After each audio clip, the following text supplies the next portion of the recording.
5's Chad Petrie has the story. When you get a fast food meal, no one expects to be called a little ugly dude. We get MICAH Beats activated.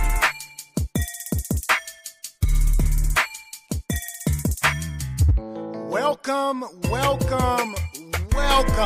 to Just Therapy, where we talk about life with a comedy twist. With your hosts, comedian Sean Boyd, Antonio Ferguson, and Miss KT. We talk about a whole bunch of shit from politics to people actually taking shits. So sit back, relax, and enjoy the therapy session. Man, this be dope. Make a motherfucker want to rap. I can't rap, man. Hold on, here we go. I can't rap. I really can't. But come sit down on the couch with us. Man, I can't rap.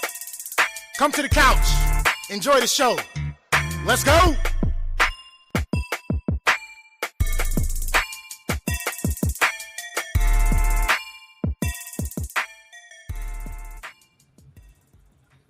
Just another day on the couch, talking about all the problems of today.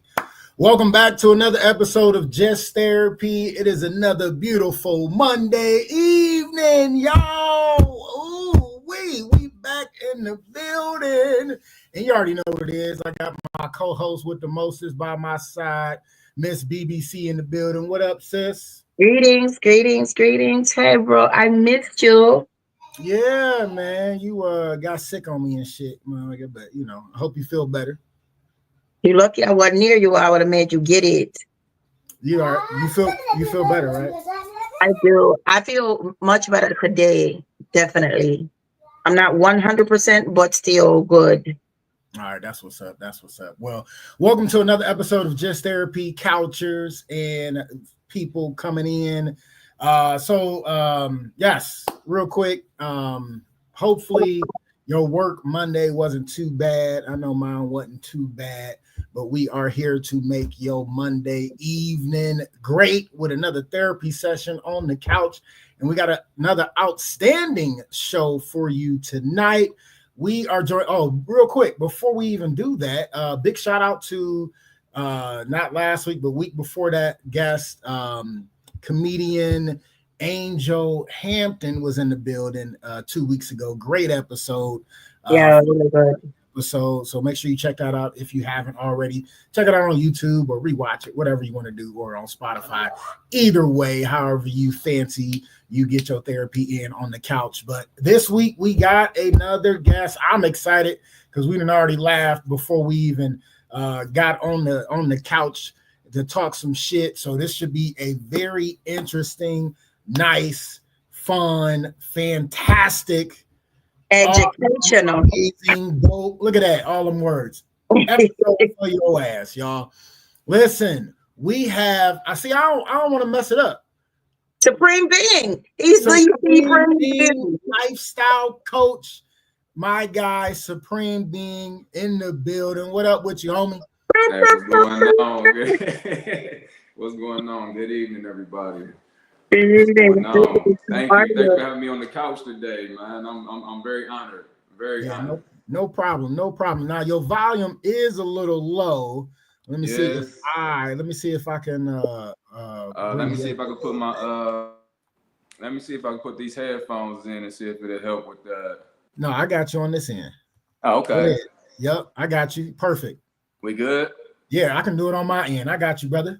That's what I'm talking about. That's fancy. Hey, you know, sometimes you got to get it in. Yes, sir. We need a little light on the studio. It's kind of dark. It's kind of dim. I can't help with the light, though. So what's up, man? How you doing, brother? I'm good, man. Just finished up my day. Just finished up working with some clients for the day. So okay. I actually been anxious about this all day for real. Like over the weekend, I was thinking about it. I'm like, all right, I'm good. But when things really about to pop up and it's really live and it's time, you get the little nervous jitters, but it's always good. It's good nerves, you know. No, it's really good. You know, it's good nerves, but at the end of the day, man, I'm honored to be here, and I want to thank y'all for just having me. You know, this is my first podcast as well. You know, so yeah, this is my first one. You know, popping another cherry. It's a milestone for me today. You know, there we go. There we go. So, well, yeah. First of many. Yeah. I'm sure. Yeah, that's what I'm looking forward to. I'm looking forward to it. You first start off by saying, we're going to interview you about it, but he has the best juice. Like, his juice is so good. Like, I was literally in public and I was drinking a juice. If you would have saw me, you'd have been like, this no flick.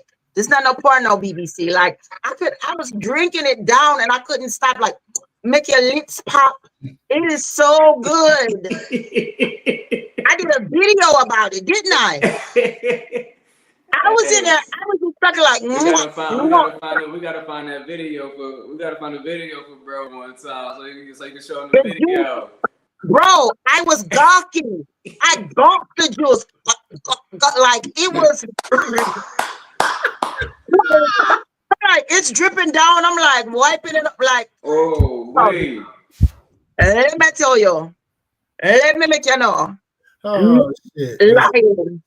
Yeah, I'm about to get you some juice, G. Whenever you know, so we'll rap about it. That's what's up. Do a mix well with liquor. Over there. Huh? It's natural, yes. Do a mix well with liquor. Man, listen, it makes well whatever, dog. Hey, I definitely want to try something. I could give you if you just want like a straight juice with just like one fruit in it, you know what I'm saying? But if you want like a mixture, I'll send you my menu, man. You know, okay. But I'm gonna definitely send you some on the house though. You know, on the house. Okay. Hey, I appreciate it. Appreciate it. You know, so I'm gonna definitely like my life. Yeah, I'm gonna whip something up for you, big dog. All right, I appreciate that. Let's get right into it. So, I got the bio, right? Okay. And it was a lot in the bio, man. You know what I'm saying? It was a lot in the bio, which is never a bad thing. I like when people got a nice bio, right? Originally from Cleveland, right? Yes, sir. Grew up playing sports. Basketball was the first love, right? But then you took the love and passion towards fitness, coaching, and health and wellness along the way and ended up there. All right. So let's start from the beginning. All right. So you was an athlete. What made you go from athlete to fitness just by itself? Just fitness by itself. Honestly, you know, everybody don't make it. Everybody don't make it to be a professional in that field. You know what I'm saying? So I just thought I'd take my expertise and what I learned from playing ball and what I learned from being around certain weightlifting coaches, like I'm saying, at high school and college. And I just took all of that, and I was like, well, at the end of the day, I don't want to work no regular, you know what I'm saying? I don't want to just work no regular job. I want to do something where I have fun, interact with people, and just be around, you know, and be in that environment. And it led me to go into fitness. And 7 years, I'm still in this lane. Nice, you know? Nice. Yeah. That's what's up. So when you went, so you know, because like you said, everybody don't make it. You know what I'm saying? But to continue on that fitness journey, because you know, as an athlete, you want to stay in shape. But to continue into that fitness journey and then, you know, share that knowledge with other people takes a lot, especially when you start your own business in the fitness world, because there are so many like, oh, you know, I'm a coach, you know what I'm saying? I'm a trainer and all this. So what I just had it. What sets you apart from other trainers and other fitness coaches? I would say my energy and my lifestyle, honestly. You know, because I can't it's like all in one. You know what I'm saying? It's all in one with me. You know, so I just like to get to know my clients. I really like get to know them and really have conversations with them so they understand. Like when we start this journey, like we really about to really get into it. You know what I'm saying? You go have your moments when you weak, when you vulnerable, when you don't feel like doing it. You know what I'm saying? But me, I always been good at like motivating, inspiring people. So I was like, you know, so I use that I use that to go ahead and keep them on the track and keep them focused and everything, you know. But also, I could give them things for their wellness. I could give them things for their health. You know, I'm like a therapist. It's like I'm like a coach, a therapist. I'm your herbalist. You know, I'm your nutritionist. It's like whatever you want, you get it all in one instead of have to outsource to other people. You know what I'm saying? You got to meet up. You know what I'm saying? You got to keep up with other people. Everything you want, you get it right here. You know, so I can give it to you on a plant-based level. I can give it to you on the standard American diet level. You know what I'm saying? But at the end of the day, I always push the plants first, though. Okay. You know, I push the plants first. Okay, that's what's up. So what made you actually get into like the plant-based nutrition as well as the, you know, the Americanized nutrition, as far as like going from fitness to actually being able to help people with their nutrition? I would say honestly, family, and then looking around at our community. You know what I'm saying? Just our people alone. You know, you growing up, I'm eating the same thing everybody else is eating, you know, and then, but I noticed like when I was probably about like 22, 23, when I really got into like the whole, like seriously wanted to like change my body and transform my body, I realized the things I was eating, you know what I'm saying, I always inflamed my stomach. This is before I even knew what inflammation or anything was. Like I was like, dang, like why my stomach poking out of my food, you know what I'm saying? But it was just a whole trial and error with myself, and then going through watching how certain things made my body react, you know. So when I went from that, I ended up meeting this young lady, and she put me on to some documentaries, you know. So I watched these documentaries as far as like What the Health and all these other things, you know what I'm saying, that was on Netflix, and I was just seeing like basically how the animals and everything was being created for real, for how they got them in these factories, all types of stuff, you know. And I was like, I don't think I want to, you know what I'm saying, I don't think I want to mess around with it no more, you know. So then I got hit to Dr. Sebi. Once I got hit to Sebi, it was over after that, like, you know. So Sebi really took it to the next level for me. I started practicing different, you know what I'm saying, like taking I went cold turkey off of like meat, you know what I'm saying, like I just went cold turkey. Okay. You know, not knowing that when you go cold turkey off of something that give you you know what I'm saying, stimulation, it's like, damn, now your body is going through all these different changes and withdrawals. So I'm getting headaches, I'm tired. I'm over here like I'm irritable, you know what I'm saying? Basically having all these detox symptoms, not even know they was detox symptoms, you know?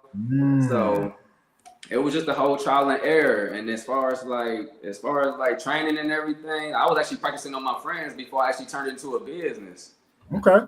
Yeah, you know, like I practice on my little cousins, my brothers, whoever said they want to go to the gym, I'm like, all right, come on, let's go, you know? So it just took off from there. And then I had the courage to walk away from my job in 2017, and I just been doing me, man. You know, thank you. That's what's up. So yeah, that's really how we got started for real. Okay, yeah, because it take a lot to run your own business. I mean, we've had several entrepreneurs and fitness coaches. With one of my best friends, Jay Luke. He is. I can't even say trainer or fitness coach. I forgot what the fuck he called himself now, but he's been doing it for a constant 10, 11 years on his own, making it work. So, you know, I commend people that start their own business because it takes a certain type of person to be able to do that and sustain it. You know what I'm saying? Because like he worked guaranteed 6, sometimes 7 days a week. You know what I'm saying? With the different clients and helping people out. So I know what people put into it to make it, you know, prosper. And then I have my one dude, he got a restaurant, you know what I'm saying? So just to be able to keep that flow going is definitely commendable. Oh, thank you. It actually takes a lot, man. You really find out a lot about yourself when you go into business for yourself. You really find out if this is like, if you really about it or not, you know, because one minute you could be there, then the next minute you done hit your all-time low, and now you gotta dig deep and find that creativity. Like, I gotta figure something out to get my momentum going again. You know, it's not all peaches and cream as people think it is. You know, it's like shit. One month maybe you be booming 1 month, the next month you be hit that mid, and then a couple of months you might just hit rock bottom, and you gotta be like, damn, how we about to, you know what I'm saying? How things about to get paid for? How things about to get done around here, you know? But it definitely helped me. It made me mature a lot, you know. It made me mature a lot. It made me really like start taking things more serious, you know. Because I thought it was gonna be. I didn't know it was really this much because I had no business background. I was straight athlete, you know what I'm saying? I'm straight athlete, so I just jumped in. I just jumped in on what I'm saying with faith and just believing and like, you know what I'm saying, knowing what I could do. I was like, shit, we go roll it because I'm not doing nothing else, you know. I'm not going back. Like I'm not doing nothing else. Ain't no plan B, you know. So it's just I just been pushing ever since, man. Nice. You That's know, what's up. Sis, you got some questions for him? You know, I met you in the gym, actually training people. And I remember one time I was on the pull-up machine, and the training, the girl that I knew her from, you know, I told her I knew her family or whatever. And I was like, I was on a pull-up machine, and you walked over to me and you were like, "You're doing good," or something to that effect. Do you remember that? Yes, I do.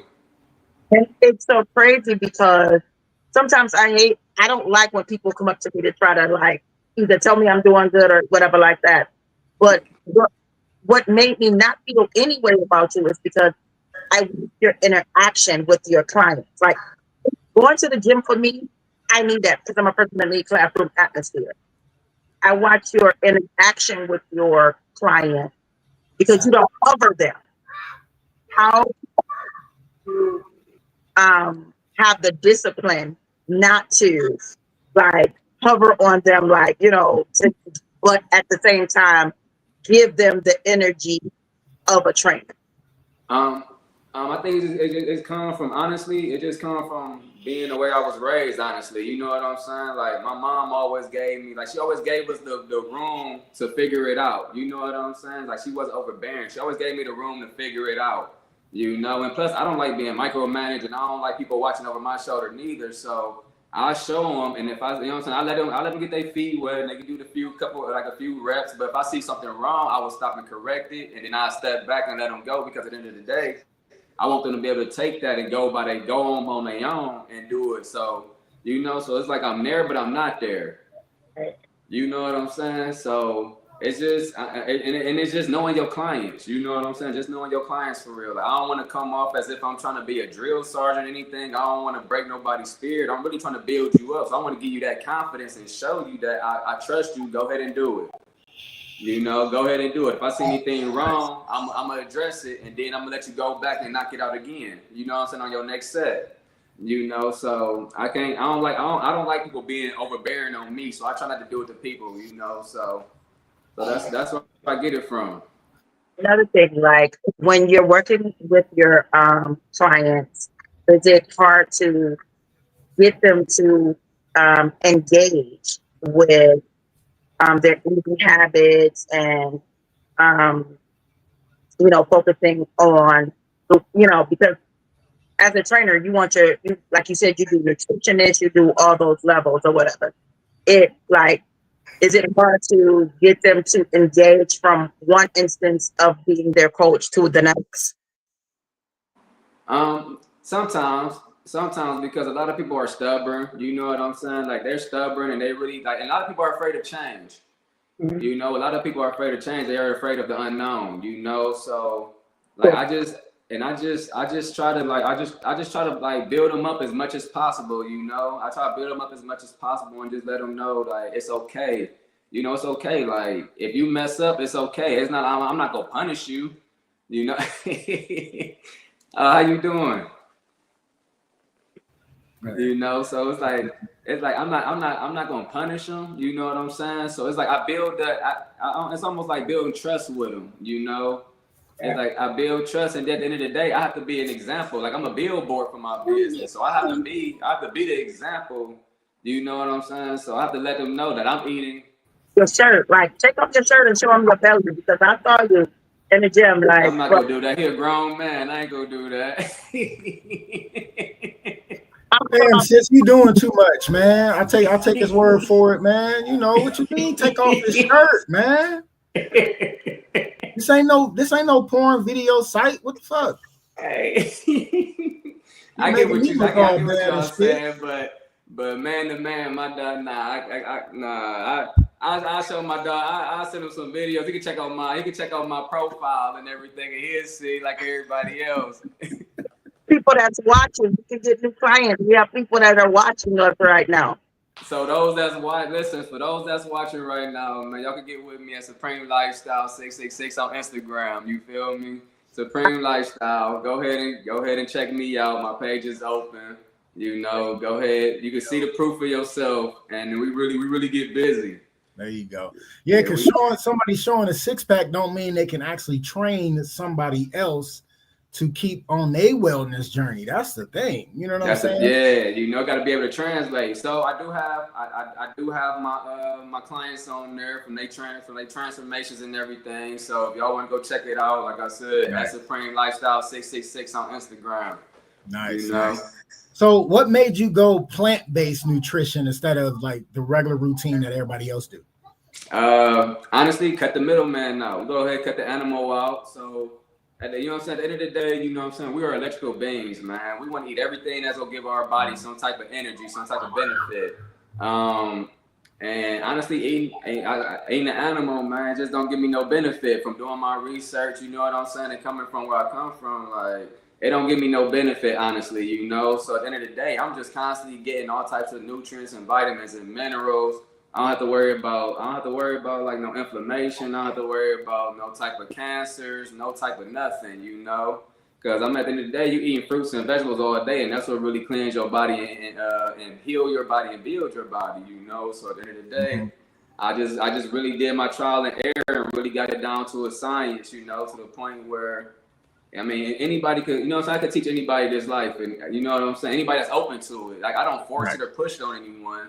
You know, but anyone that's open to it and they want to try it out, you know, I'll give them the meal guide that I put together myself. Just, you know what I'm saying, when I transition, you know what I'm saying, like, so when I transitioned my eating habits, I was actually staying with my grandparents, and my grandma was like, my G, like I'm not cooking two different meals. Like if you go eat this or you go figure out how to cook on your own. Right. And actually, this made me really learn how to cook. Like I really didn't know. I wasn't no chef in the kitchen for real. I was burning shit up and everything, you know. But when it's your own money, you like, nah, my nigga, we about to figure this out. Right. You know. So I'm gonna be honest, man. I was cooking home fries for like 2 months straight because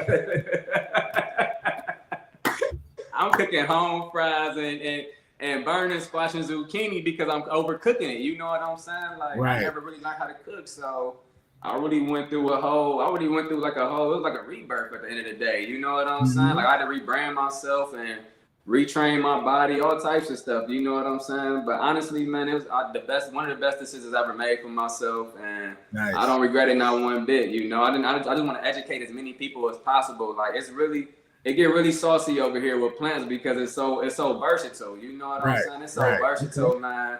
And the flavors and the way, if you know how to season food, you can't go wrong. That's absolutely. You know, because we all love seasoning. Our people love seasoning. Your shit ain't seasoning. We gonna look at your ass sideways and be like, nah, but I ain't hungry. You know what I'm saying? You might nibble in a little bit, whole plate in the trash. You know what I'm saying? You know what I mean? For the salt and pepper and shit. Yeah, you know how I get when you go to them family kickers, you be like, nah, this ain't right. Who messed up the mac and cheese? This some bullshit. Like, nah, this ain't my grandma's mac and cheese, bro. Right. So let me ask you this. I know you were talking about the inflammation from certain meats, right? Certain animals. To you, which one should people really stay away from? Beef. I'll say beef and red meat, man. Red meat and chicken. Okay. Red meat and chicken? Red meat and chicken. Okay. You know, and I will say that just because you gotta think about them animals, man. Them animals already got their own illness and sicknesses. You know what I'm saying? And when you eat it, you know what I'm saying, you get sluggish. You just get real sluggish. You be like, they got that itis. I'm about to go ahead and chill. You know what I'm saying? Nah, your food supposed to give you that energy. You ain't supposed to shut you down like that. You know what I'm saying? So I would say that chicken and that red beef with all the chemicals, the hormones, all types of stuff they got going on, and they even cloning meat now, man. Yes, You know what I'm saying? There's all types of stuff in the news. It's so much information out here. You just got to be open to it when they accept it. But it is what it is. Like I don't knock anyone for doing what they do, but I do recommend people to like at least cleanse your body every 3 months, man. You could just go like a 2-week cleanse, 14 days. And just go ahead and just cleanse. Eat you some fruits and some vegetables, drink you some herbal teas, and go for 14 days, man. Just because there's just so much going on outside, So with the food and the elements outside, just go ahead and knock it out, man. What would you recommend? Like if I was to do a cleanse, right? Like no baked chicken either, just no chicken, no. Oh, you're going straight fruits and vegetables because you want to knock everything out on a cellular level, though. You know what I'm saying? So you want to eat the fruits and the vegetables because the fruit is gonna cleanse you out anyway. The fruit go cleanse you out, and the fruit has the highest electric content out of all the foods that we eat. You know what I'm saying? People be like, oh man, well, they doing this to the fruit, they doing that to the fruit. Go to the farmer's market then. Hit you a farmer's market, but at the end of the day, as long as your fruit got a seed in it, man, go ahead and do what it do. But at the end of the day, we're not growing this stuff, so we really don't know what's really going on with it, But I really haven't been sick in 7 years, man. I probably caught a sickness probably like one time, probably once, But other than that, my body was shut down from being tired. It made me sit down and be like, nah, dog, we gotta recharge real quick. You know what I'm saying? Because we can't get like caught up in life and we just on go to the point where your body just be like sick. So I've been there a few times, but I've probably been sick like one time ever since I started my eating habits and everything. Wow. Okay. Yeah. But I'll just tell you, I'll be like, dog, just go straight fruit, bang you some salads, you know what I'm saying? Get the chlorophyll in there from the salad, and then go ahead and just sit back and just let your body do what it do. And I'm telling you, come out at least a good 10 pounds lighter, dog. Yeah, at least a good 10, man. I'll put you on the gut cleanse. I'll put you on the gut cleanse, man. You'll come out at least 10 pounds lighter by the time your cleanse over with. Okay. Yeah, Sis, what was you gonna say? I have 2 questions. I want to ask about your book, but I also, can you hear me? Yeah. I wanted to ask, we were talking about you changing over to your plant-based diet. Like, were your friends, like, other than your grandmother, like, was it people like trying to? I know when I was vegan, people were like, "I know you want some of this. I know you want some of this meat." Like, no, we're going to get the fried chicken. The Caribbean fried chicken is totally different from I have country grandparents and I have Caribbean. That fried chicken is like the best. Like, that's what actually brought me out of being vegan. But like, did you have that? Like, where people were like, you want to eat some meat? Like, you ain't gonna eat no meat ever. Like, did you have Yeah. My family is full of comedians, man. So at the end of the day, they like, I go in the backyard, get some grass for you real quick and throw it on the grill for you, and I saute. You know what I'm saying? Stuff like but I definitely had the peer pressure before, but at the end of the day, man, I just don't miss it. I don't miss it, man. I don't miss it because honestly, man, my mom, I call my mom, man. I don't mean to get off topic real quick, but no, you good. My mom, man, she make all my favorite dishes, but she make them clean. Yeah. You know what I'm saying? So she'll get me some, she'll fry me, she'll saute, she'll season some jackfruit up real good. She'll fry me some jackfruit. She'll make me some mushrooms. You know what I'm saying? Like, she'll make me some greens, potato salad. You know what I'm saying? Like, my mom, she really like, when it's my birthday or we have like a family gathering, my mom have a whole spread for me. Never fails. Nice. Never fails. So you be like, oh, I miss my mom cooking. Nah, dog. My mom, she still get in there and do it for me because she actually adopted the lifestyle as well. You know what I'm saying? So at the end of the day, shit, we get it popping. We get some portobello mushrooms on that grill, season them up real good, and we just make it do what it do. That's what's up. So, Sis was talking about your book. You got a book? Yes, sir. It's called The Plant Code. It's called the plant code, your desire, you know what I'm saying? The plant code for your desire physique and everything, man. And it's actually my first ebook I published, and now I actually put some time into that. You know, it took me at least like I would say like almost a year and some change just to make sure I gathered the correct information and then put all the like my experience of what I've been experiencing with my body type as well. You know what I'm saying? Putting that into the book and everything, man. But it's a book. Like I really recommend. And I don't care if you don't eat meat, if you do eat meat, man. Like it's a good book to have. Period. You know what I'm saying? Because it basically teaches you how to eat for your body type. Like we all have different body types, you know.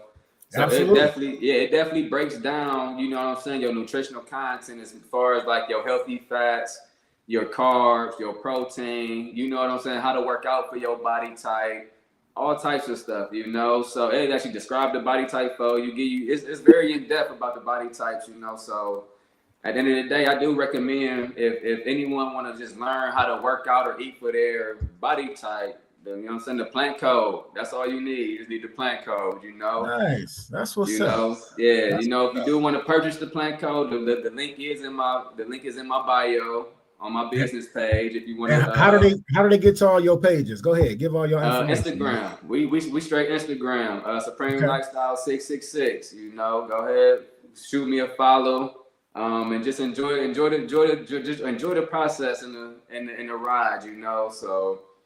Like that's all I do, man. I just wanna make sure our people like have the best state of their health, you know, like best state. We need the highest of the high when it comes to our health, because at the end of the day, we all got things we need to do as far as family, providing, protecting, you know, and just stand out here, you know, just stand out here and just want to vibe and do things that you love to do, you know. Right. Like, you know, so many people who don't have that privilege no more because they health went down the drain, you know. But you know, like, and you would think that it'd like probably be like common sense, but it's really not, because doctors just here throw this prescription at them, throw this medication at them, throw this medication, and here this medication done broke you down, now done offset some other shit in your body. Now you got to take a medication for the shit that you take a medication for. You know what I'm saying? Just a whole bunch of trash, you know. But at the end of the day, I tell people, doctors don't learn nutrition. You know, they don't learn nutrition. Like, they just straight here. I'm going to assess you real quick and I'm going to throw you these pills. Absolutely. You know, so at the end of the day, man, I just want to educate as many people as possible.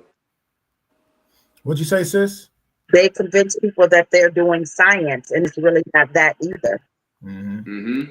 That's all it is, man. They diagnose our people.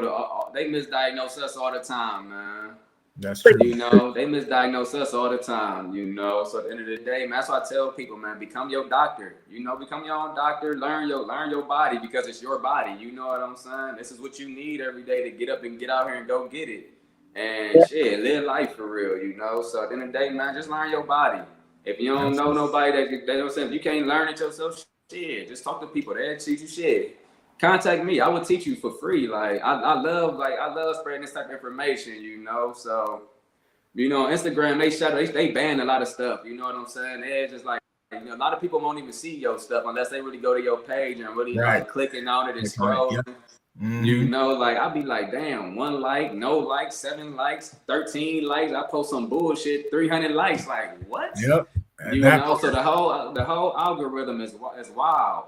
I'm sure you go to your thing to open it up more, because when you're a business, see, people don't know this. When you start sharing, they automatically turn this switch on.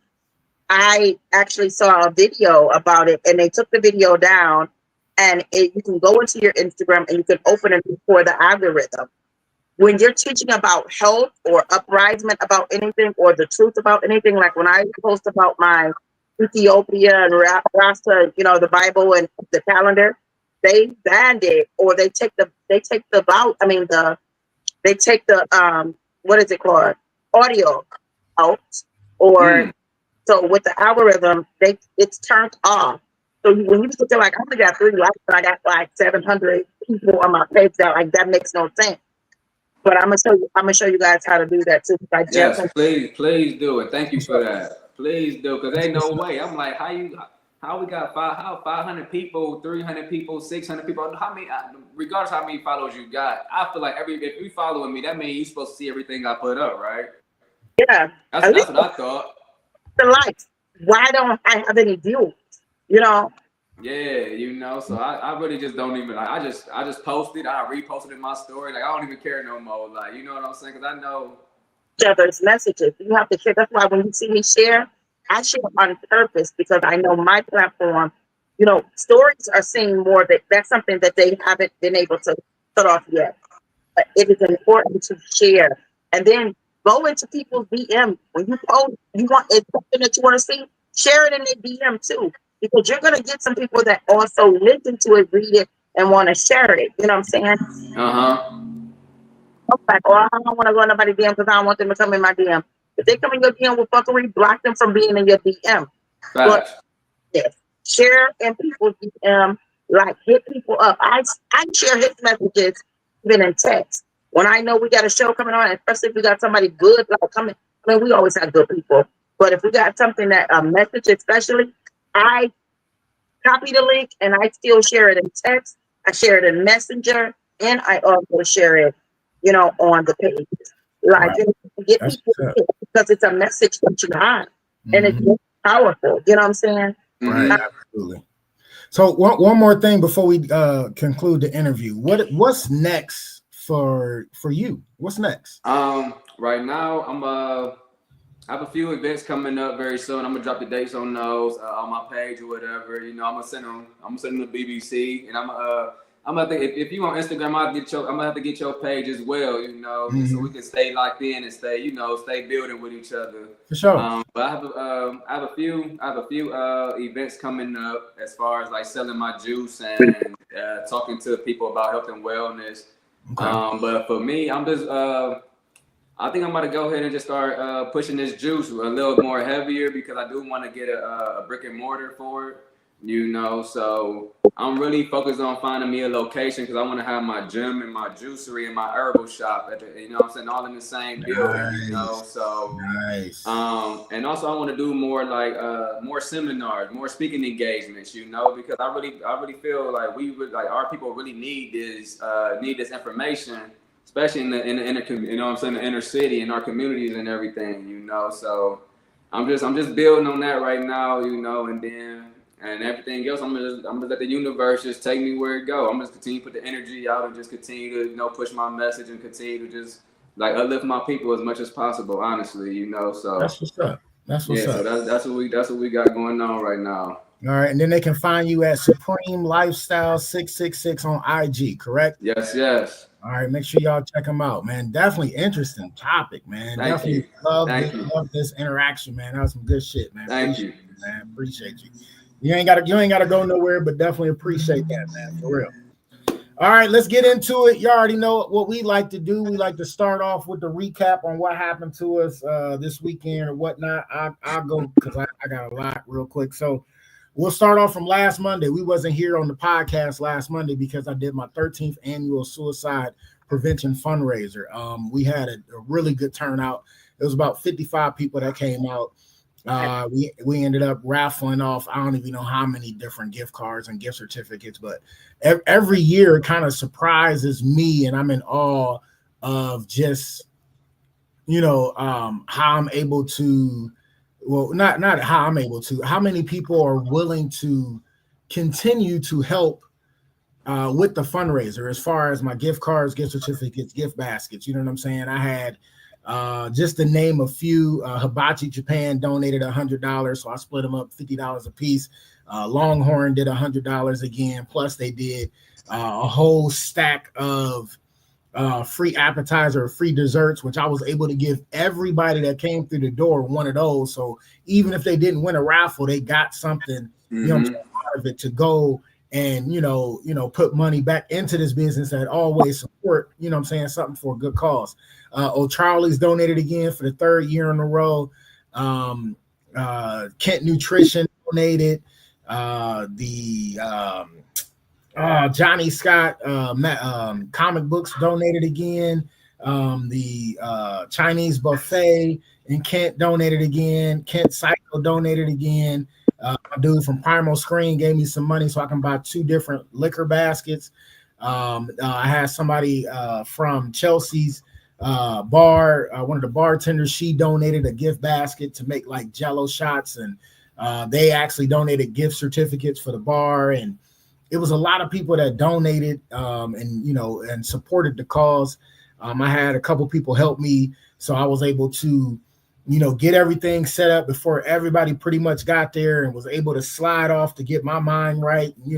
We had the vibe was going because I threw my music on, turned that music off in the club, and I was able to clear my mind and get into it. It was really a great fundraiser. Somebody was like, "Man, did you record your speech?" And I'm like, "Dude, I never record that." And he was like, "Dude, what you said like hit so hard." And it was just one of those things where you in the moment, you know what I'm saying? Talking about something you're passionate about. We read the name. I read the names. I read the donations, who they're going for. 50% this year go to American Foundation for Suicide Prevention. The other 50% went to the Ohio Suicide Foundation as well, Prevention Foundation as well. So I split it up this year. I usually do 100% to AFSP.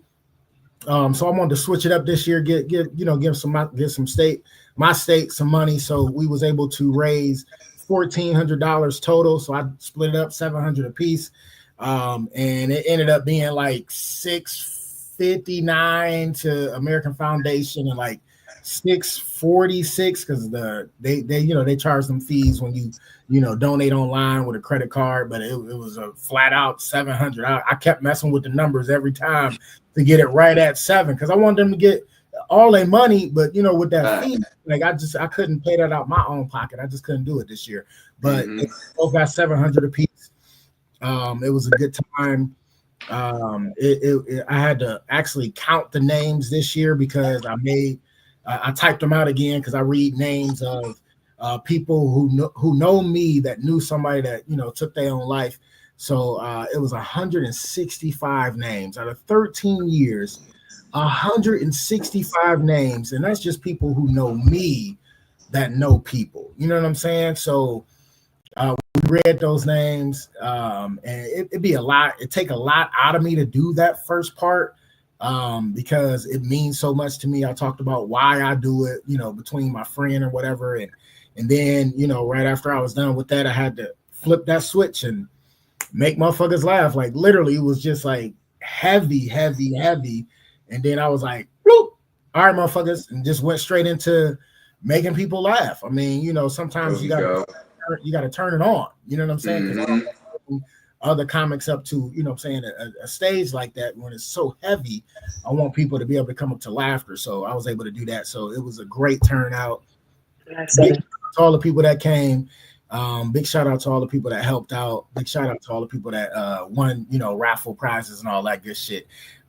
Thursday was Lil Mama's first 101 tumbling class, which is a higher, they're older kids than her regular gymnastics class because I wanted to switch it up for her. Not like switch it up all the way, but I want her to be well-rounded. You know what I'm saying? So the gymnastics with the tumbling so she can do the flips and somersaults and backflips, and she liked the class, so we're gonna do 2 classes a week now. Just more of this coming out my pocket, but it's worth it. It's gonna come back to you. It's gonna come back to you, trust me. And then like listening to the coach talk about Lil Mama, it was crazy. She's like, she's definitely a natural athlete and she picked up on everything super fast. I'm like, that's what she do. She want to get better. So that was Thursday. Friday, her mom came and got her. Then I had a show Friday. Before my show on Friday, maybe 2-3 hours before I even had to leave, my fucking power went out. Yeah. How, like, I don't even know what happened. It wasn't storming.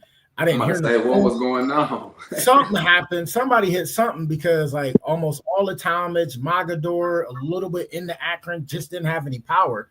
And that kills a mood when you got a certain routine before you getting ready for a show. I'm like, I'm about to watch another episode of this show. You know what I'm saying? Get into this show, then, sit back, relax. You know what I'm saying? Get my mind right. And the power was like, wow. I'm like, son of a bitch. So I'm dealing with that. So I was a little off. Like I felt off. You know what I'm saying? They said it was good. It wasn't up to my liking, but went and did that real quick. Did 15 minutes, then rolled up out. Went to a good friend of mine's wedding reception. Made it there in time for them to go in the house and finish watching the Cavs game and start watching the Tyson fight. So that was Friday. Saturday, just relaxed, man. Kind of relaxed. Reset. Chilled for a little bit. Then Tsunami hit me up and was like, "Hey, what you doing? Trying to play some cards." So I went over there, drank a little bit, whooped some ass, and we ended up playing Cutthroat. And I just whooped some ass in that. They was trying to say I was cheating, but you gotta remember, I grew up playing spades and bid whiz, but spades was our cup of tea. And it's just a certain way you deal the cards, but it's still on like how you shuffle, but it's still on that cut. It's still on that cut. It don't matter what you do. It's about that cut. You know what I'm saying? And so it was trying to say I was cheating, even though I wasn't, but I whooped their ass. Came to the house, ended up watching John Jones whoop on Stipe. So that was a good fight. Main liver kick. Kicked him right in his liver and folded that man. Dropped his ass. Them liver kicks ain't no joke. Ain't no joke. A mean liver kick and put boy down on all fours. Yep. Then yesterday got to go to church, got some good word, then picked up my daughter. We went to Bob Evans, came back, had to go to Sam's Club, get her snacks, got her ready for the day. She took a bath. Today is what pissed me off, okay? So I'm at this school, right? And I'm doing my thing, right? Talking to these kids, the kids really interacting with me well. And I get a phone call from Lil Mama's school, and I knew it was from her school. So I went out in the hallway real quick, answered the phone. They're like, "Oh, well, she complaining of a headache, but she has a temperature of 100 degrees, right? She has a fever of 100 degrees." And I'm like, 100 degrees ain't no fucking fever. First off, and second off, like, all right, let me, I got one more class left and then I'm gonna be on my way, right? But then I was like, you know what? Let me just go get her. So I messaged my manager and was like, "Hey, can somebody cover this last class or can we reschedule?" She was like, "Don't even worry about it. We'll reschedule." So I got that figured out. I get to the school. The lady like, "Oh, her temperature, she had a fever of 100.5. I'm like, well, on the phone, they said 100. So 100.5 and 100 is pretty much the same fucking thing, right? As long as it ain't over 101, right? Mm-hmm. They tell me she can't come back for 24 hours until she removed from a fever for 24 hours. I'm like, 100 degrees is not a fucking fever. I take her home, right? We went straight from the school to Sam's Club because I forgot to get some honey. We come home. I take her temperature twice, back to back, right? 87.5 under the arm. So I add a degree to it. So her temperature was 88.5 two times in a row.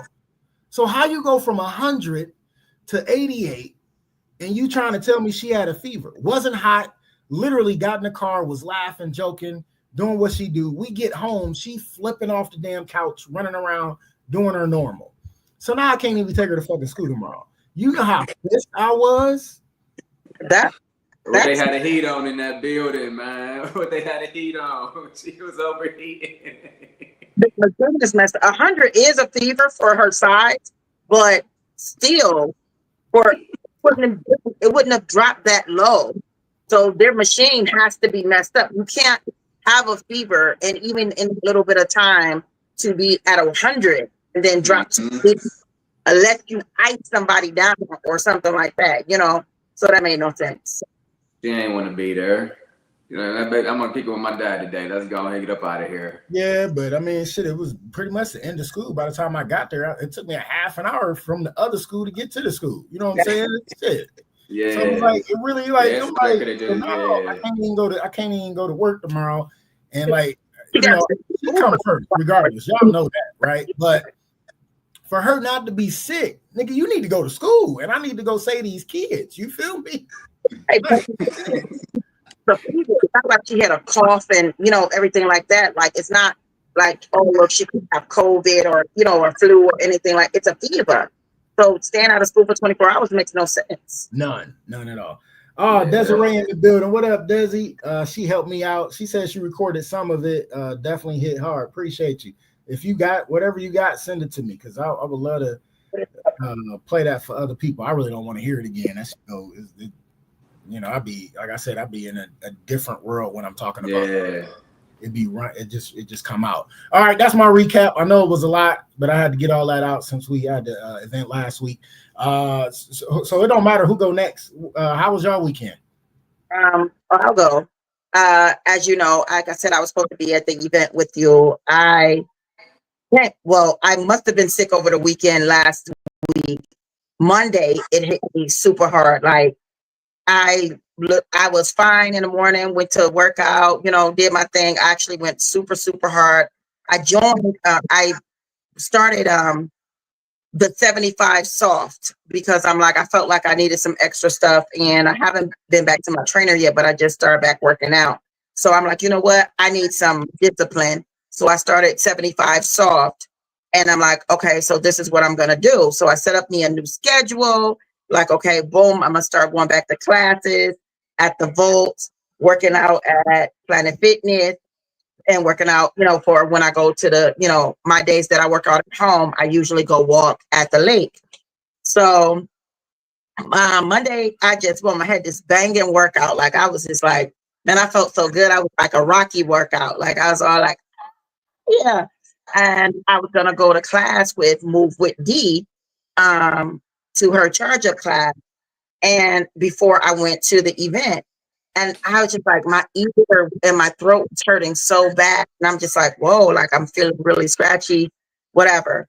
By the time I picked up my daughter, I'm like, oh, okay, I could barely even talk. And I'm like, oh, like I'm really messed up. So I hit him up. I'm like, you know what? I'm not going to make it. Hit people up. I'm not going to make it. Went to bed, woke up in the middle of the night. I was done. Like, I just knew I had COVID because that's how I felt. I had it before. Having COVID and pneumonia, that's what sent me into a coma. So it felt like that. So I'm like, and I just want to take a COVID test because something is wrong. I couldn't taste any. I had cooked this big dinner. I think I cooked like curry chicken and rice and peas and all this stuff or whatever. Like, and I was so excited about it, and I couldn't taste it. I couldn't taste my food, and I'm like, "How you mean?" I'm like, "What is it salted? Like, is something wrong with this salt?" I'm like, "It just like the seasoning don't taste good." And my daughter like, "This was good, ma," whatever like that. So I'm like, I got COVID. So I take a test. Boom, nothing happens. Later on the week, all the classes, all the events I had set up, I had to cancel. Like it just kept getting worse and worse and worse. So I'm like, I took one at home. So I'm like, let me go to the doctor so I could take a test because maybe my test at home not working. And but I was scared just having COVID, hearing like having to take the test. I was so in fear. So I'm like, I'm there and a lady like she trying to talk to me or whatever. I'm playing music or whatever. And she like, oh my God, I love this song because I'm playing one of the Brethren songs or whatever. And she like, oh, I want to play. I'm like, lady, this not about you. It's not about you. Like, I'm here for me. I need you to focus. I need you to focus right now. And he just released it. It's a beautiful song. I get married. That's beautiful, but calm down and focus. Like, I need to know what's wrong with me. So the text come back negative again, whatever. So I'm like, dang, I had already canceled my Jamaica trip because this is my birthday week. My birthday was just the day before yesterday. So thank you. So I'm like, wait, when you said a queen was born, why don't you put it on Facebook that like, because like that's how I pay attention to people's birthday. Your birthday was yesterday, nigga. Happy belated. Birthday to me. It says that. Man, happy birthday. What you mean your birthday was yesterday? You know how we feel about birthdays? No, we gotta celebrate that life. Yeah. Yeah, we gotta celebrate. I should beat your ass. Why? You should read. Happy solar return, yo. Yeah. So I'm devastated. I'm not going to Jamaica, because my aunt, she like, prepare for when I go to Jamaica, I'm treated like a baby. Like I have to do nothing, like at all. Like, and so I'm like, I can't go there. So I plan like I'm going to all the workout classes. Got my cute little workout outfits. You know, I'm about to be cute. So Move with Me, she got my favorite hip hop class. She do a pop up on Saturday. I know I'm going to that. I'm going to Tramp Fitness. She got the, you know, the trampoline class. I want to go to saying. I had all this planned. So boom, I have to cancel everything because I'm so sick and I don't know what's wrong with me. So my birthday comes. My sisters and them, they're gone already. They went on vacation, you know, went on holiday or whatever. So my sister's not here. My nephews and them, they're with their dad, which we always go to the movie. My nephews, we have auntie nephew day. On my birthday, my daughter actually wakes up and cooks me breakfast, and then that's it. I'm alone the whole day. Like she leaves to go hang out with her friends. So I'm in the house. I'm super alone. I'm like salty as fuck because I'm like, oh, I gotta get a boyfriend. Like I was like, yo, like nobody's here to take care of me. And I'm like, I don't have no friends. Like, what is happening? Like, nobody, like 3 people called me for my birthday. My cousin Rock called me at midnight. And I usually have a show or I'm usually on holiday or I always have like something going on because I don't celebrate age, I celebrate life. I made it another year. And especially with the lifestyle that I used to live, like it's big to me. You know?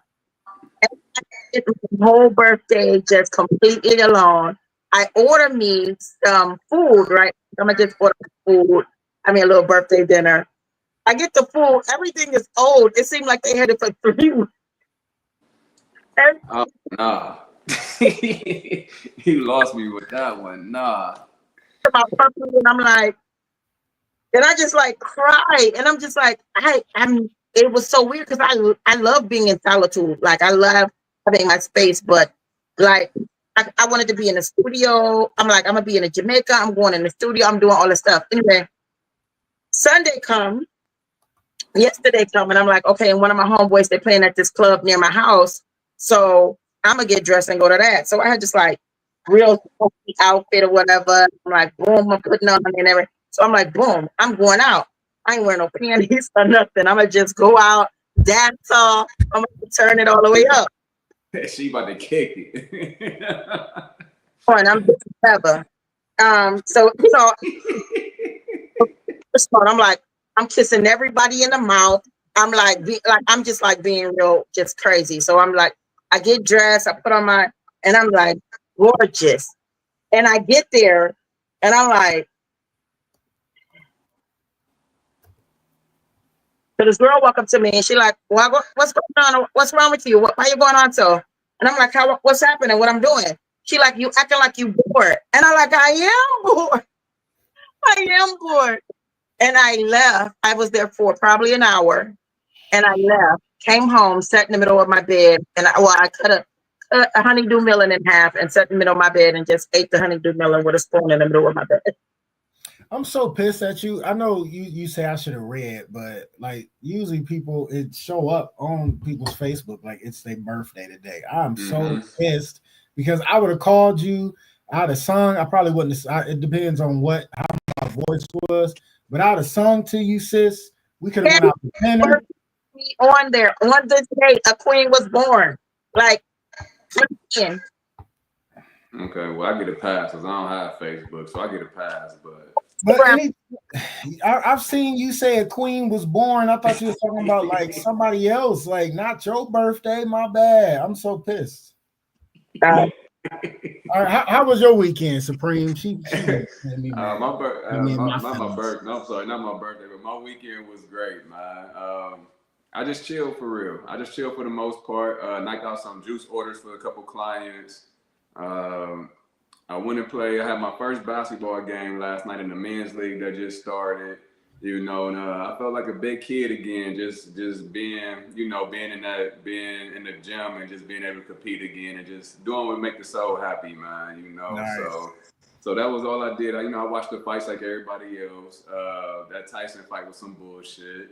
It was rigged. That was rigged. That was the biggest. I think that was the biggest sale in history. You know what I'm saying? It was rigged. Yeah, for sure. We know it is. You know, we know it is. You know, but I guess it was inspiring to see Mike Tyson at 58 in the ring. You know what I'm saying? That ain't the Mike Tyson I grew up on, so I'm not holding that one. I mean, he got 22 million just for that fight. So get the bag, get the bag, Mike. You can do a script. You talk about highway robbery. I mean, the advertising, the promotion, that shit was on point.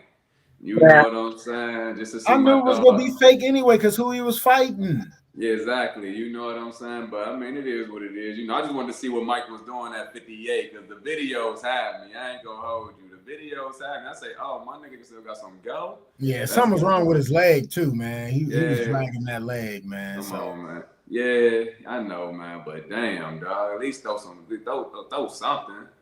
After he had the knockout uppercut he could have thrown, but he didn't because he wasn't supposed to knock him out.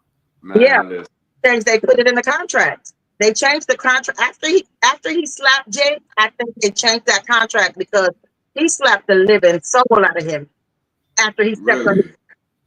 And I think after they checked, because that's when notice that Mike changed. Mike was hyped, like I don't lose. He was all hyped. Something happened in between that time, and then he started doing interviews, and he like, whatever. Even when he did the interview with the little girl, Mike loved kids. He will never disrespect the kid or make a kid feel bad. Mike mental change. You're dealing with a beast that became a motivator and an upriser. I know. I used to be that person. You know what I'm saying? He was created to be a beast. He changed his life and became a motivator. And then he was hype. And then he went all the way down and he was doing the interviews like, whatever. Like he changed because they made him sell out. You know what I'm saying? And that's what I believe. That dude sick. When he slapped that dude, he slapped the soul out of him. And then all of a sudden, he wasn't doing no video. Mike is a beast. He moved like a lion. Then he not doing any of his stuff or nothing like that. And he down. Pay attention to all the videos and see the change from him going. It looked like somebody gave him antidepressants or something. The way he was walking to that ring, I was like, this nigga all right? My nigga just got up from a nap. I fell asleep, man. Like I got home in time to watch Tyson and them. They was about to walk out. Next thing you know, it was 3:00 in the morning. I'm still on the couch. I'm like, oh shit, I missed the whole damn thing. I was literally falling asleep when they was doing like the in between fight. They showing all the like the video, the hype videos and everything. Like the women fight, the Katie Taylor and Amanda Serrano. I think that was her name, Amanda Serrano. The one chick is she getting investigated and suspended because she was tearing her face. She headbutted her so much. Man, the one girl was whooping on her and she kept headbutting her. 2 fights in a row, she done got robbed though, man. Because I was watching the highlights from the first fight, and I'm like, oh, man, I thought she won the first fight. They was like, no, she got robbed.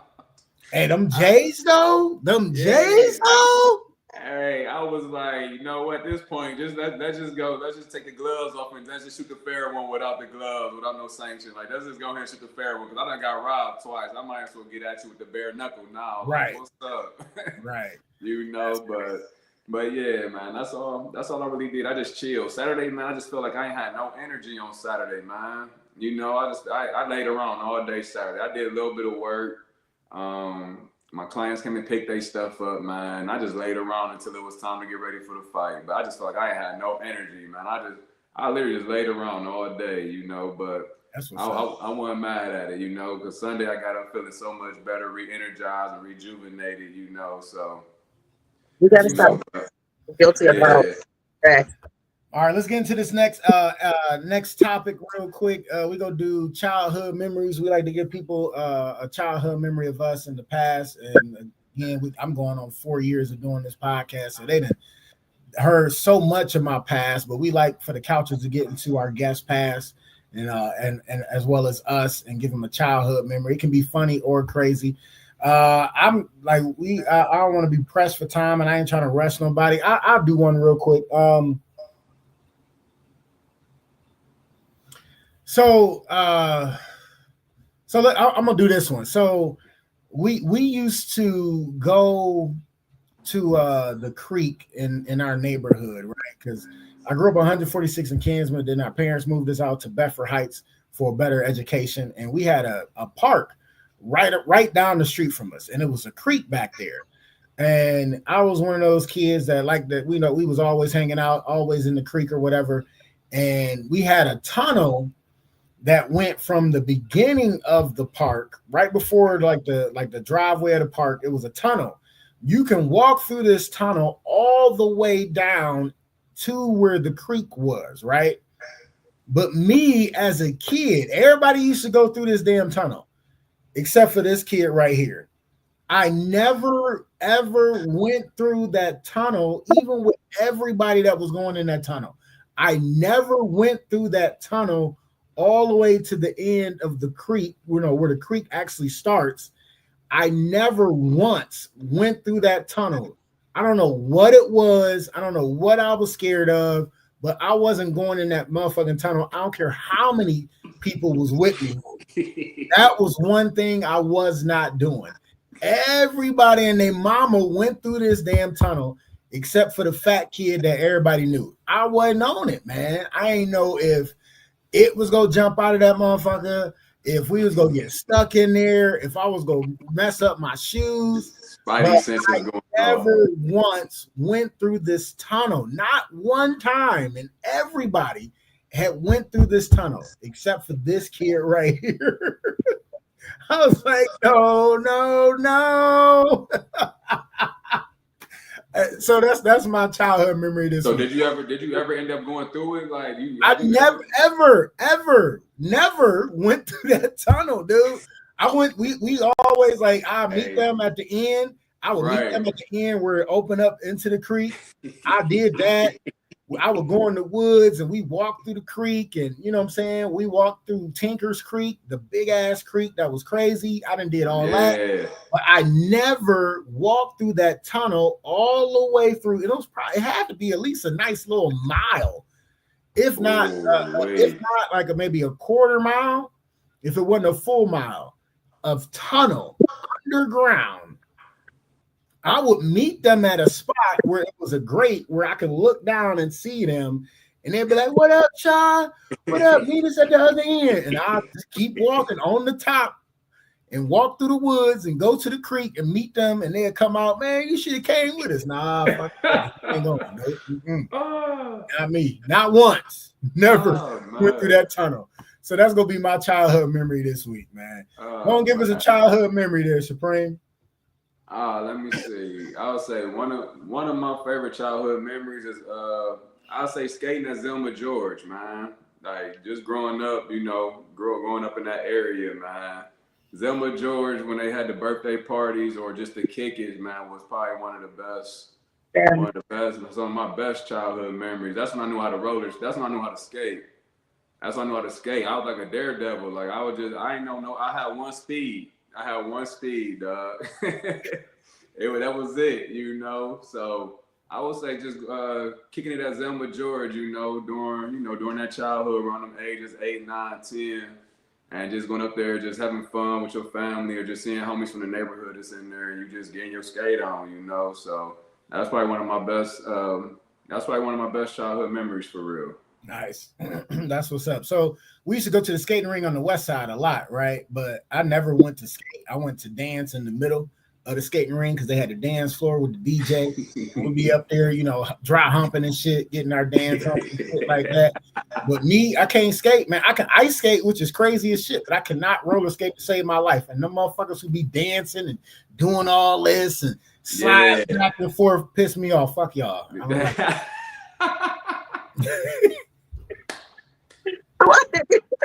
I got damn.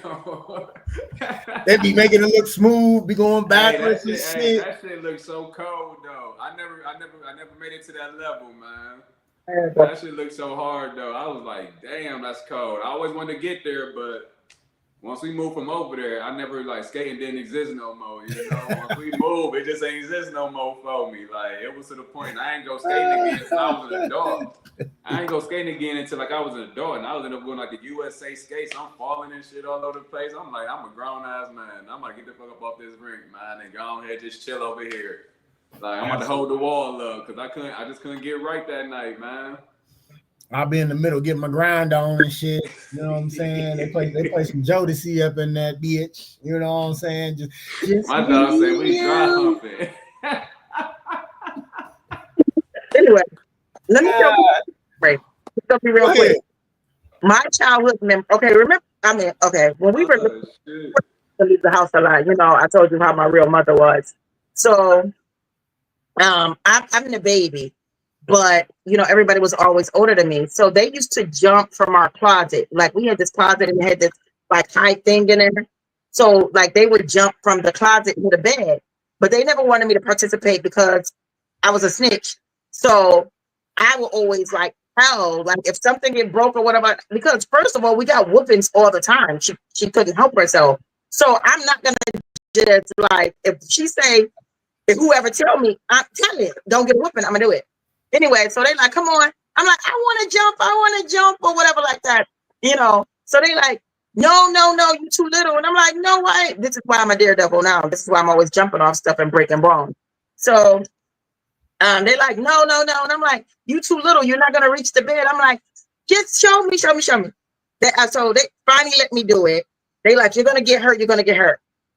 No, I'm not. I jump out the closet. Like, boom. When I jump, I get up there like they told me, get up and get my little feet. I'm little, so I don't have to bend down like them. I could just squat down. They have to squat and bend. I squat down and I'm jumping. I literally see myself reaching the bed. Like, I'm almost there. And I jump and I hit the floor and a hanger go through my foot. Metal. That's a childhood trauma. That ain't no memory. That's a trauma. See what I'm talking about? That's why I stopped her from doing childhood memories because they'd be so traumatic. Now we know my brother know he gotta get beat because he the oldest. I know I'm gonna get beat because every time you hurt yourself, he'll beat you. My brother snapped it out and taped my foot up with tissue and duct tape. Oh hell, that's an shit. Hey, put duct tape on that shit. And I had one foot and no sock on the other foot because he couldn't find the other side. So hold on though. So this is the first time Supreme has been on this podcast, but the first thing out his mouth after you start telling that story, that ain't no memory, that's trauma. And that's why I cut her off for weeks. He couldn't tell anything but good, loving, wholesome childhood memories. Just started hurting when you said that, man. I'm like, oh my goodness. I didn't. I thought you was gonna say that you face planted or something. I want to right, something simple. Face plant, missed it. Yeah, metal, rusty coat hanger up in her foot. All the way. What happened? Like what? So what happened after that though? Like what happened? I weak. You know, like what's the aftermath of this? Like how you walking around after this? Like because it got infected. Huh? I was like baby girl age. I went to the hospital. I waited a week to tell my mother. Because she was gone. And so when she came back, and she was like, "You got to take a bath," and I'm like, "Boom!" And my brother told me not to take the sock off, and it was hurting so bad I was limping, and she ended up having to take me to the hospital. Everybody got beat. Everybody got beat. Say, I know what ass whooping got served after that one. But you know, they poured some stuff down in there. They said that it didn't need stitches. They taped it up, and it was like, you know, I mean, they just put, you know, because it went straight through. So it was a clean straight through though. Like it didn't tear anything. But I was a baby, like, you know what I'm saying? My skin was so soft. And you know, I was like baby girl size or baby girl age. Yeah. Great traumatic. Duh. I told her. You have told worse, but it was just nah, that type of stuff made my stomach drop. See what I'm saying? See what I'm talking about? That type of she is told worse though. That's the crazy part. She is told worse. And the first thing he said was, "That's not a memory. That's traumatic." That's true. Oh man, that is. All right, let's get this one in so we can go to our break. Go ahead. My bad. I said that's why I'm a daredevil now. I don't have fear. So when I was in Vegas, all the stuff jumping off the cars or whatever, like it comes so easy for me because I don't have fear. All right, let's get to one of our favorite topics on here: flowers while they still here. Instead of being conditioned like so many of us are to give people flowers while they dead and gone, we like to give people flowers while they still here so they can smell those roses. I'm gonna do mine real quick. My flowers this week is definitely gonna go out to the three people that helped me this at the fundraiser: Desiree, my dude JD, and my girl Lisa. They definitely held me down. JD was at the door for me. Desi was helping with, setting up the table and doing all that. Lisa helped me set up the table and did the raffle tickets. So just them helping me and being committed to helping me and got there early to help me made it so smooth for me to transition to, be able to get everybody in. And it was a point where I was like, I got on the mic. Thanks for coming out. Don't talk to me.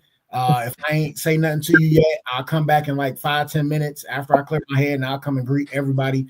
But don't say shit to me even when I walk out the door. Don't say nothing to me. I'm out. And then I just walked off stage and let the music play. I went outside, cleared my head. But if it wasn't for them, I wouldn't have been able to do that. And I wouldn't have been able to flip that switch when I needed to flip that switch to turn it back on to make people laugh. So definitely flowers well deserved to them for helping me out. So big shout out to JD, Desi, and Lisa for supporting me and helping me being there for that fundraiser and just helping me out because doing stuff that I normally do all by myself and doing all that. So they really helped me out. So they definitely getting their flowers a day. Kudos to y'all, man. Appreciate y'all. Much love. That's what I'm talking about. The squad. Yeah. All right. Who want to get flowers next? The Crampton go. Okay. Well, first and foremost, my mama, she always got to get her flowers every time I can give them to her. I don't care where I'm at. She go get hers regardless, But outside of my mom, I just want to say, my clients for sure, and also my team. My team that always, they make sure that I'm straight. Always, they always pour into me, make sure that I'm balanced, and they always got my best interests at heart. So I want to say what's up to them. Let me see. My sister Mary down at VK Cafe, Vitamin Candy Cafe. If y'all ain't never been there before, please go. All natural, 100% plant-based food for you, man. She make it from the heart, full of love. And my girl Sharia, she got her spot over on Richmond Road called New Healing. She's big in the medical field, so she's out here helping our people as much as possible. And my girl Maisha out at New Life Fitness, shout out to her. It's a black-owned gym, and it's probably one of the best vibes ever. As far as the classes and everything, and that's about it for real. So that's all I'm gonna give my flowers to. That's like my squad right there. That's what's up. Ray not getting no flowers. T-Bone. No, I'm messing with you. We talked about this earlier. He was like, "How many flowers can I give out?" I was like, "Nigga, just don't do a half an hour." They part of the squad that makes sure I'm straight, man. Hey, no, that's what's up. That's what's up. Yeah, flowers. my dog's always there for me. All right, sis, who you want to give your flowers to today? I'm going to give my flowers to Supreme Being. My flowers because helping people and uprising people in any way that is positive is very important. Meeting you has always been like I said, when you walked up to me, it was like, okay, you're doing good or whatever like that. And I was struggling over there on that pull-up bar. Like, what I'm saying? This is a whole lot of big body delicious to be pulling up, and when you were like, I'm doing good, I'm looking like he a trainer, like telling me I'm doing I had a trainer, but when you're by yourself, you're not with your trainer, it's hard to discipline yourself or knowing if your structure is good.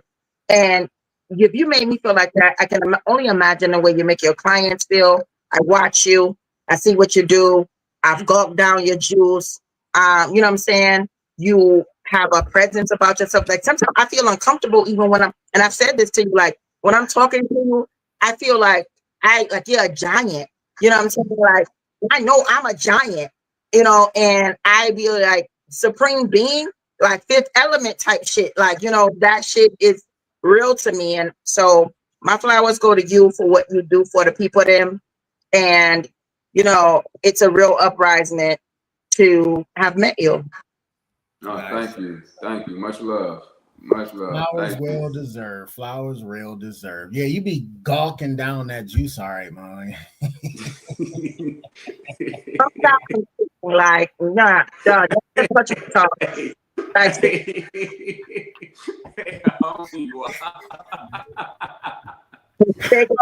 think this is a great time to take our one and only sponsor break. Y'all missed it. Y'all got to rewind all the way back to the front because when she was talking about that juice, hey, yo, wow. I swear, I swear, she had drawers on. They definitely was wet talking about that juice. Like, it's a nice size. I deep throat. And this is a great time to take our one and only sponsor break. Please don't go nowhere. We got more Just Therapy, more Sabine Bing, more Miss BBC. And you already know who I am. And I'm taking us to break, baby.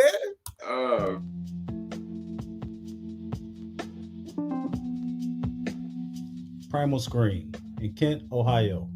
For all your screen printing and embroidery needs. Quality work, on time, fair prices. For more information, call 330-677-1766. Again, 330-677-1766. Or check us out online, primalscreenprinting.com. If you mention the podcast, you get 5% off. Peace.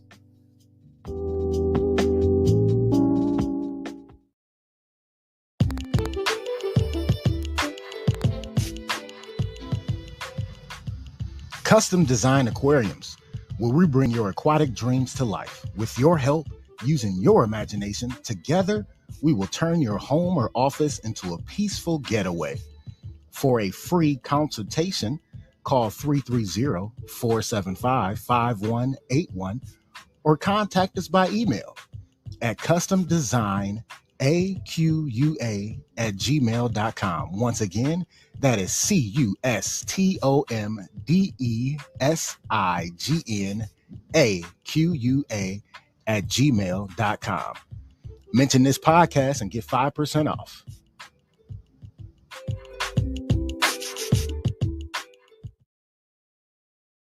Yo, y'all already know what it is. It's another beautiful Monday evening on the couch, and I got the best pizza place for you. Twisted Tomato Pizzeria. They got 3 locations. First location is 1909 Bailey Road, Cuyahoga Falls. Their phone number is 330-928-2222. Their second location is in downtown Akron, across the street from Rubber Duck Stadium. That address is 325 South Main Street, Akron. Their phone number is 330-849-5707. And their third location is at 3031 Graham Road, Stowe, Ohio. Their phone number is 330-673-9410.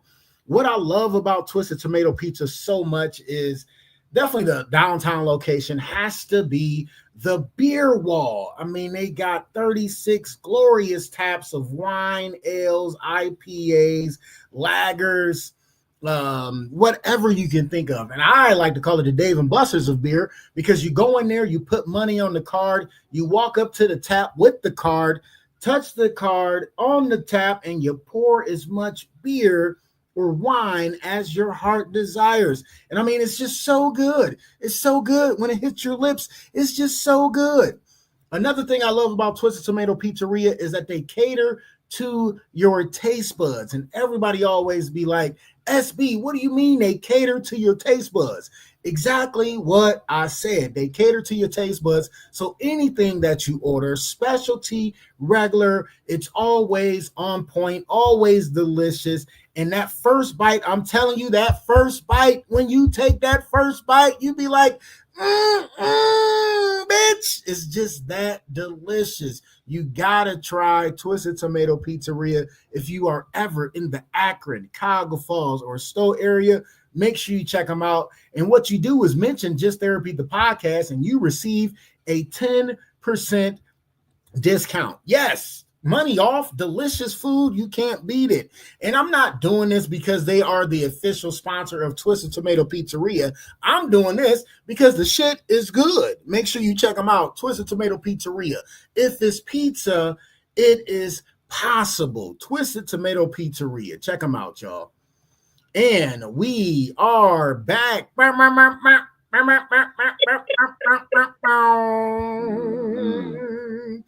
All right, you already know we got to do some shameless plugs. We always got something to plug on this show. And Miss BBC herself. Oh, hold on. Let me redo this. Let me redo this because this is coming up after something. All right.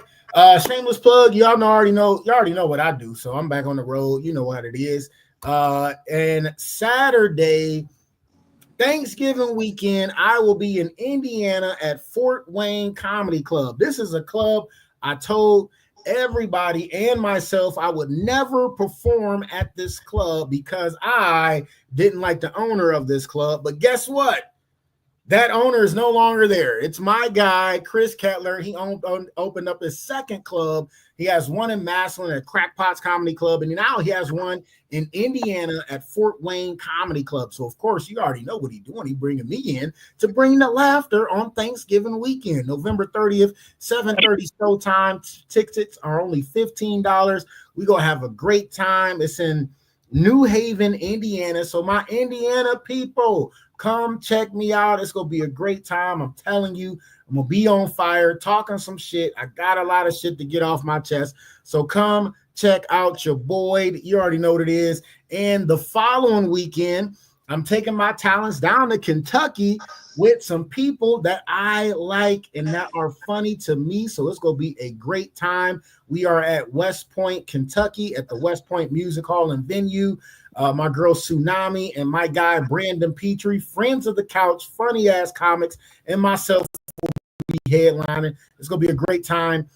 Doors open at 6 o'clock. Show starts at 7. We're going to have a blast. I got a lot. I'm telling you right now, after Thanksgiving, and then going into Christmas, and then going into my second cruise of the year, second cruise all time. You know I got some shit to get off my chest. So come check us out. If you're in Indiana or Kentucky, come check out your boy. It's going to be a good time.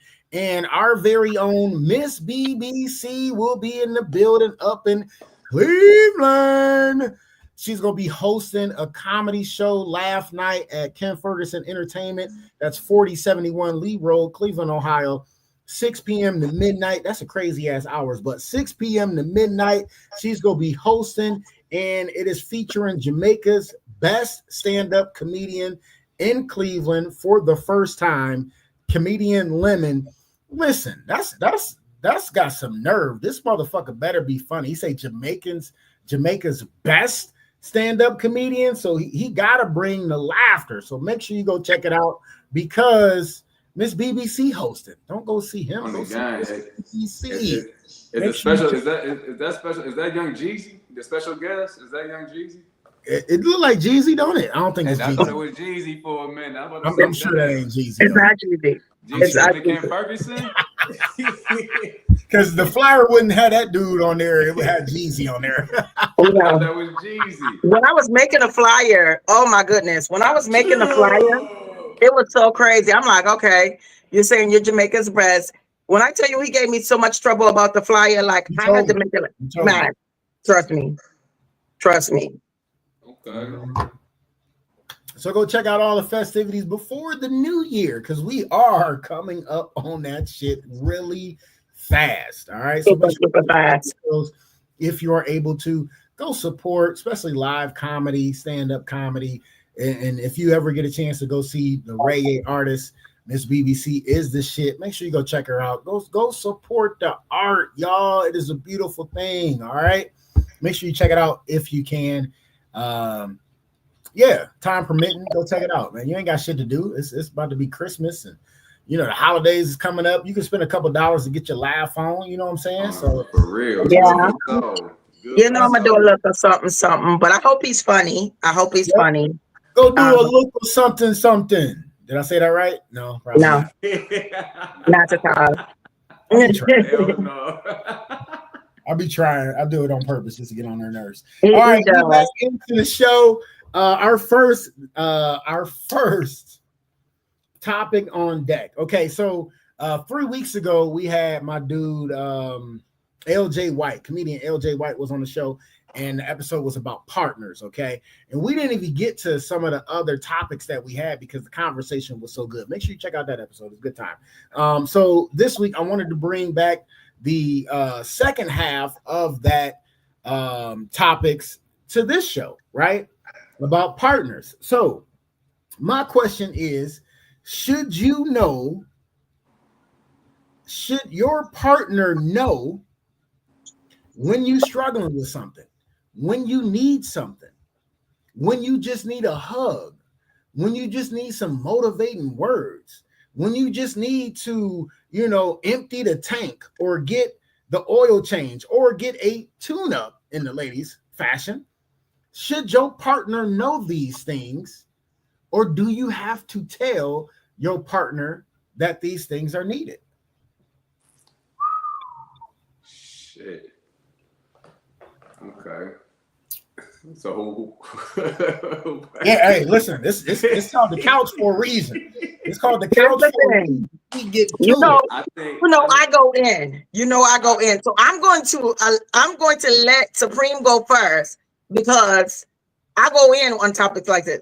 Go ahead, and then I'll come in when it's time. And do you want me to break it down? Because there was like about 3-4 questions in there. You want me to drop them off one by one, or do you remember them and you want to handle them all? Nah, we good. All right, let's go. So basically, I mean, yeah, your partner should definitely know. You know what I'm saying? I mean, if you're around this person a lot, you know what I'm saying? So you do learn the person you with, right? You're supposed to learn it. Like energy, like for me, energy speaks volumes. You know what I'm saying? Like energy speaks, But at the same time, we do get caught up in our own shit to the point where we neglect. You know what I'm saying? It's not on purpose, but shit. I mean, we might got some shit going on to the point where you like, nigga, I'm just like locked in, but at the same time, that's not no excuse. You know what I'm saying?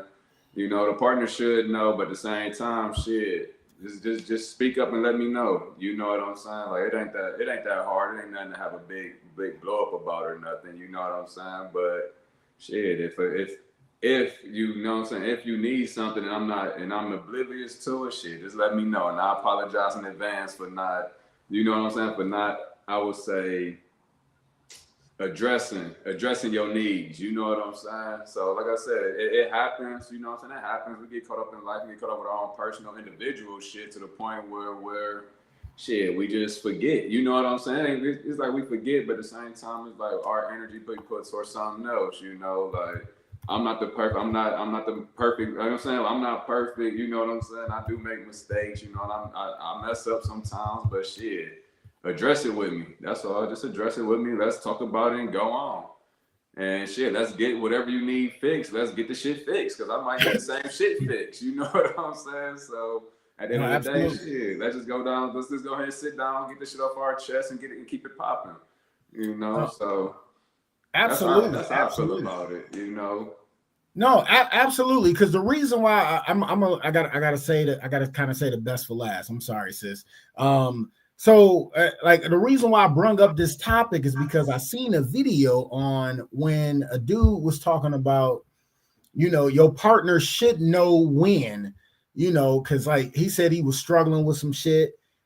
He needed to, kind of empty the tank, be motivated, be spoke positive to, be kind of, held, you know what I'm saying? Because, you know what I'm saying? Men need that love too, man.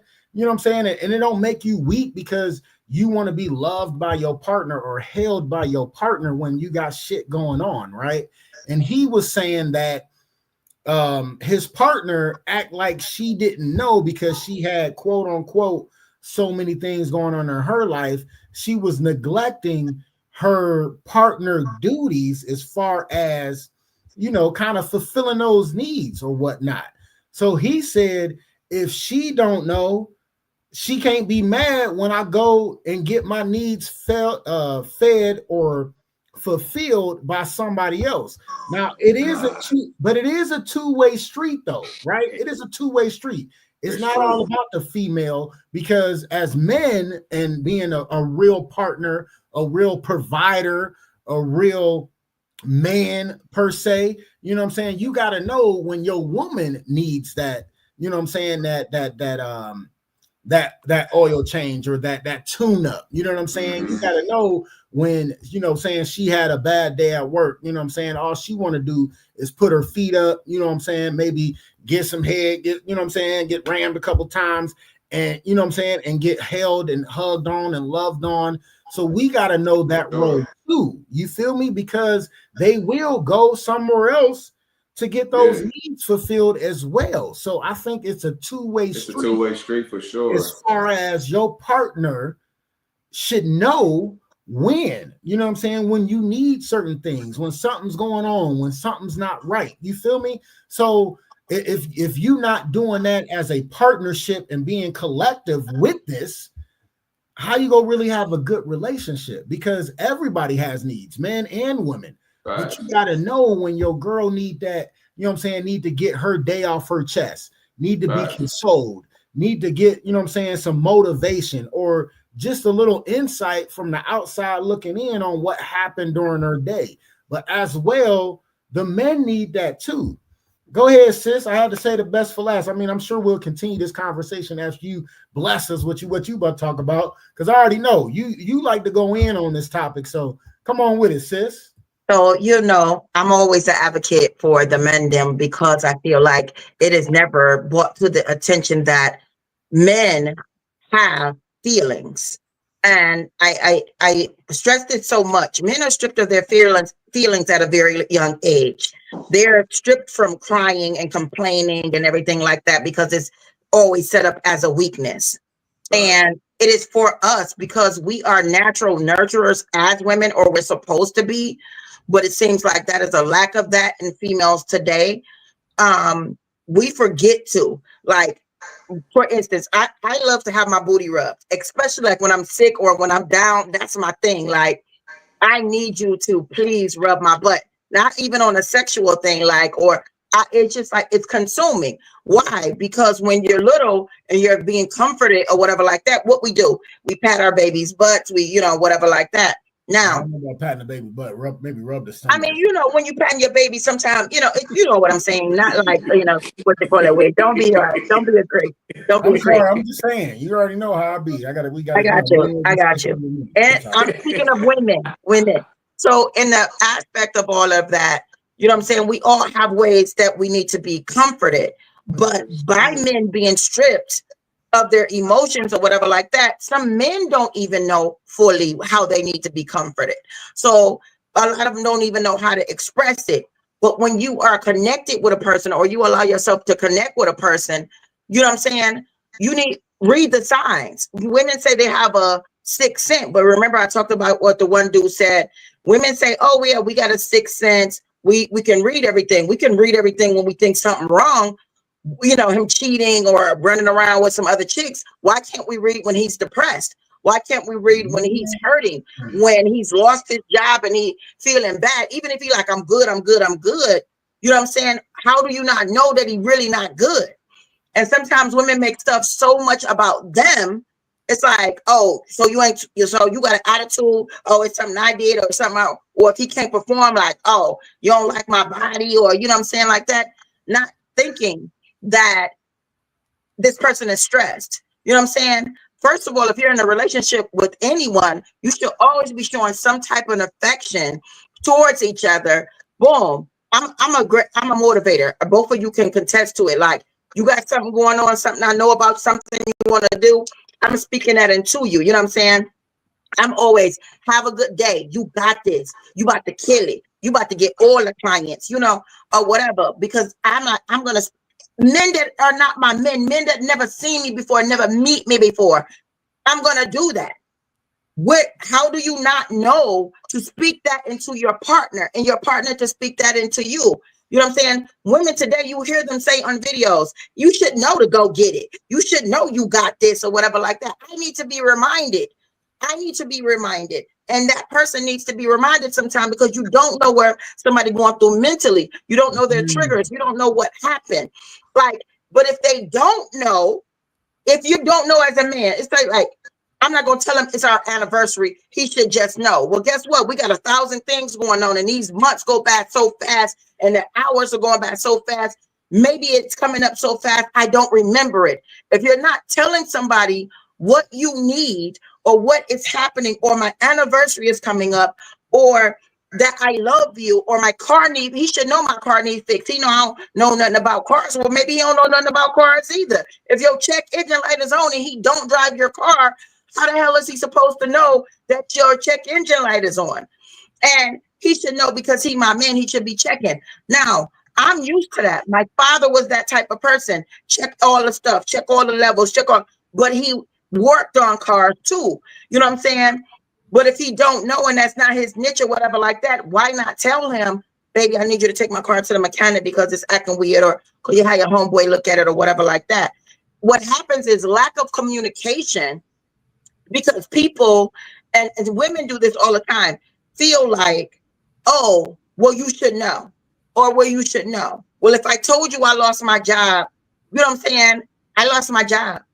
You know, well, I thought you was good. You said you lost your job, but you was gonna find another one. But you're not, you know what I'm saying?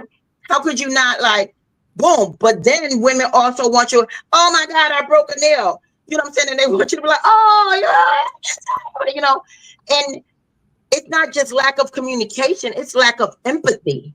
And that's what people are falling short on. And this is in their relationships. You know what I'm saying? You have to empathize on good days and bad days. You know, you have to show that empathy, because it's like you said, we're electromagnetic beings. So the way we move, the way we represent, the way when we shock each other, when you touch somebody and you shock them, it is a powerful thing. So how could you not know, being with you sleep with this person, you're intimate, you enter this person, whatever like that. How could you not know that something is needed? You got to face the fact that maybe you're not as connected to the person as you think you are. You know what I'm saying? Maybe you're not as into the person as you think you are. Because sometimes we think we love somebody and they don't even know your last name or your middle name or, you know, anything like that. If you don't know that but you can know that your homegirl needed, man, my homegirl needed, well, your homeboy needed something like that. So people need to find out, are they actually meant to be connected to these people? Or is this person meant to be in your spirit? Is this person on the same frequency as your electromagnetic energy, so that you will feel and understand the message? Because it's like, yeah, I know something is wrong, but I don't know what's wrong. You know what I'm saying? I don't let people hug me with one arm, hug me with two arms, feel my energy, touch my heart. You know what I'm saying? And if we are intimate, absolutely. Are you okay? I don't want to talk about it. Okay, well, when you're ready, whatever. You know what I'm saying? We ain't got to talk. You could just come lay in the bed. Let's go lay down. You want to read a book. You know what I'm saying? You want to go to the park and put our feet down. Like, find ways to uplift the energy, because sometimes even females, I didn't used to know how to express how something was, because I was stripped like a boy of emotions. So find ways to pour that energy or pull that energy without, just tell me. I don't know how to tell you. I don't know how to express this to you. You absolutely right. Not to cut you off or anything. You made a very valid point though, because like you said something where you was like, maybe that person is not in tune with you. Actually. As far as when they don't know when you need something. You know what I'm saying? So if you're not in tune with each other, you know what I'm saying? You might not know when they need that hug, or when they need that positivity, or when they need that motivation, or when they need that, you know, that oil change, or, you know, that tune up. You feel me? Because like, I mean, we was talking about this before, and other people was talking about, oh, well, you know, sometimes, you know, your girl might complain or whatever. You know, sometimes all she needs is some food and some good dick and a blanket. You feel me? So it's like, you know, when you know your partner, you know what to provide at that time. You know what I'm saying? But when you don't know your partner like that, you don't know what to provide. Yeah. Supreme, talk to me, brother. Yeah, that's real though, you know, because at the end of the day, like she said, the whole communication thing, you know, a lot of us really weren't taught how to really express, you know, especially us men, Yeah, you know, absolutely. just like she said, it was always a sign of emotion, like a sign of weakness, you know what I'm saying? But at the end of the day, man, we're human, like we're beings, like we have emotions, we got feelings, we got needs, you know what I'm saying? And we do, when you dealing with somebody, you do want to make, you know what I'm saying? You want to feel like you important, you matter, you know what I'm saying? Like from top to bottom, you know what I'm saying? I don't expect you to, like I said, I don't expect none of us to be perfect when it comes to this shit, but at the end of the day, like you should be paying attention enough to know, you know what I'm saying? You can feel the energy though, because if you know I'm always, if you know I'm always excited, up, boop, you know what I'm saying, ready to kick it, I'm coming in the crib and I'm just like, man, whatever, like, you know what I'm saying? What's up? Hey, what's up? You know, and I go right in the bedroom, go get in the shower just because I don't want to be fucked with. You know what I'm saying? That right there should be a sign and be like, all right, let me see what's going on, X, Y, Z. And it's the same with us with our women. You know what I'm saying? Like we should be able to we should be paying attention enough to our women to know when, you know what I'm saying, when they not right. You know what I'm saying? When they mood It's is true. off, they feeling crazy. You know what I'm saying? But all that shit could be avoided, man, just by sit down and just talk, man. You know, just sit down and Communication. talk. You know, shit. Like she said, a booty rub, a back rub, or something, scalp massage. You know what I'm saying? Like shit. For me, I like my beard played and then my scalp massage. You know what I'm saying? Like at the end of the day, that's all I want to do. Let me lay on your lap and just go ahead and chill for a minute till I get my mind right. You know what I'm saying? Like Absolutely. all the extra Absolutely. shit coming with the negative energy, like you just making shit worse. Like Yeah. just holler at me, you know what I'm saying? But like I said, man, we all be still like we all still learning, we still, you know what I'm saying? So I mean, the shit can go either way for real, but I'd rather it No, go up. absolutely. I'd rather it go up than down. You feel No, me? absolutely. And you just made me think of something. Holla at me. Don't holler at me. Exactly. You It's know how what you I'm talk to saying? me. It's how You you feel talk to me? me. Just holler at me. Just talk to me. Don't You know, holler at me. because Don't if you holler at me. right, You because if you feel me? come at Because me it's aggressive, a if you come at me difference. Yeah. aggressive, it's gonna fuck up the whole. It's gonna even fuck up the mood even It's more. gonna You know fuck what up I'm the saying? vibe. And then we're not gonna be No, able to have that conversation. You feel me? facts. It's a Yeah. big fact, you know. So I mean, it's just like I said, it just comes down to like how much are you really paying attention to your partner? You know what I'm saying? And how Mhm. much are you really paying attention? You know, are you faking it? You know, like Yeah. are you faking to pay attention? You faking to That- know what I need? Yeah. That Yeah. part. Like nah. But at the end of the day, man, you should be able to know, man. Like the energy don't No. lie. At the end of the day, energy do not lie, man. No, You not at know, all. so Energy does not lie. you feel that shit when you walk in any building, any door, any room. Like you feel energy. You know what I'm saying? You know if you in a fucked up spot, if you in a cool spot. You know what I'm saying? So, No, like I absolutely. said, that shit is like you said, it's a two-way street, man. And It we really is. should, and we just gotta talk, man. That's all. But It's it's definitely a harder for two-way some street. people. You It's Yeah, feel even me? it's deeper than definitely. that. I feel it's not a two-way street, it's a three-way street. You know what I'm saying? Because first of all, we are humans Who the and Mhm. we're hell? flesh, but we're spiritual. You know what I'm saying? Absolutely. No, you're right. And then so it's a another level of it. And I think that people miss it. I've missed it. I've been there. But you I gotta, am so but you and that person gotta be on that frequency to even make that's it to that spiritual. You know what I'm saying? Make it to that spiritual. 'Cause at the end of but the that's day, we what still. people think is, but let me say this. Now, the frequency come first. What people think is physical sometimes, when they be like, oh, when you meet somebody, it's physical. It's not. You meet people on your frequency. Yeah, you meet people spiritually. Like that's why Mm-hmm. if you meet somebody, you know what I'm saying? Sometimes you feel that feeling or whatever where it's like when you see that person, they just make you smile, like, or you can see them. You know what I'm saying? And people be like, oh, it was physical, but it wasn't. You know what I'm saying? And I think that sometimes people miss that because if you only seen the physical them, you ain't see their spirit. You ain't connect No, on that no, you're frequency. right. So You're sometimes right. it's just about ass, or just because he looked good, or he took off his shirt on your podcast or something. You know what I'm saying? Not Like, on this podcast. Not on this podcast. No, you know, not at I'm all. just Hey, my saying. dog's got no business with that shit. Nah, dog. I'm just saying, no, I'm just joking. But like real shit, like it's like the physical is so unimportant. People don't even realize how unimportant it is. That No, you're right. real Yeah. energy is And important because that person gonna know before you even know. Man, that physical shit get you in situations you shouldn't even been in. You know No, what I'm Trust saying? me. They right. get you trapped. They get you in some fucked up situations. You know, so You like get a said, stalker, female stalking you, riding past your house, following you around. Trust me. No, absolutely, absolutely. So, Couchers, if you want to chime in on this, we would love to hear your thoughts on should your partner know when? I mean, and then fill in the blank. You know what I'm saying? When you need that hug, when you need that motivation, when you need that, oil change for the guys or that tune up for the females. You know what I'm saying?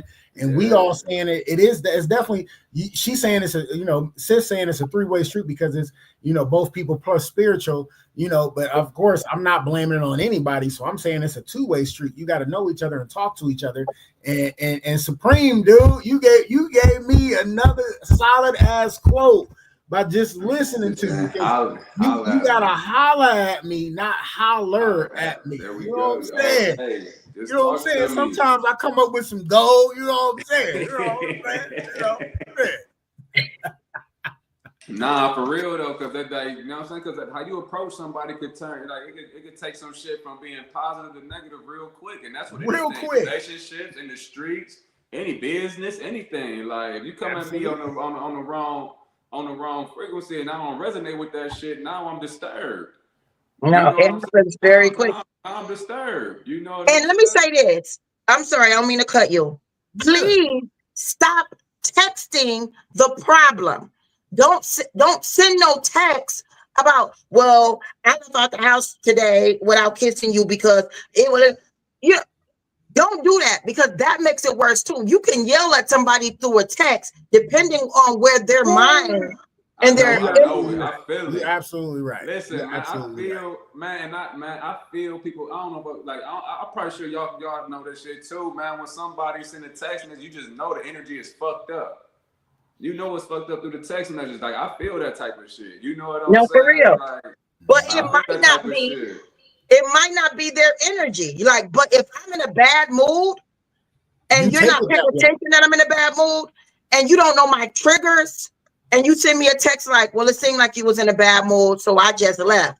I'm going to read it like, well, since you was in a bad mood, I just left. Call me when you call me, see you when you see you. Absolutely. But sometimes you don't have that courtesy to have that face-to-face conversation.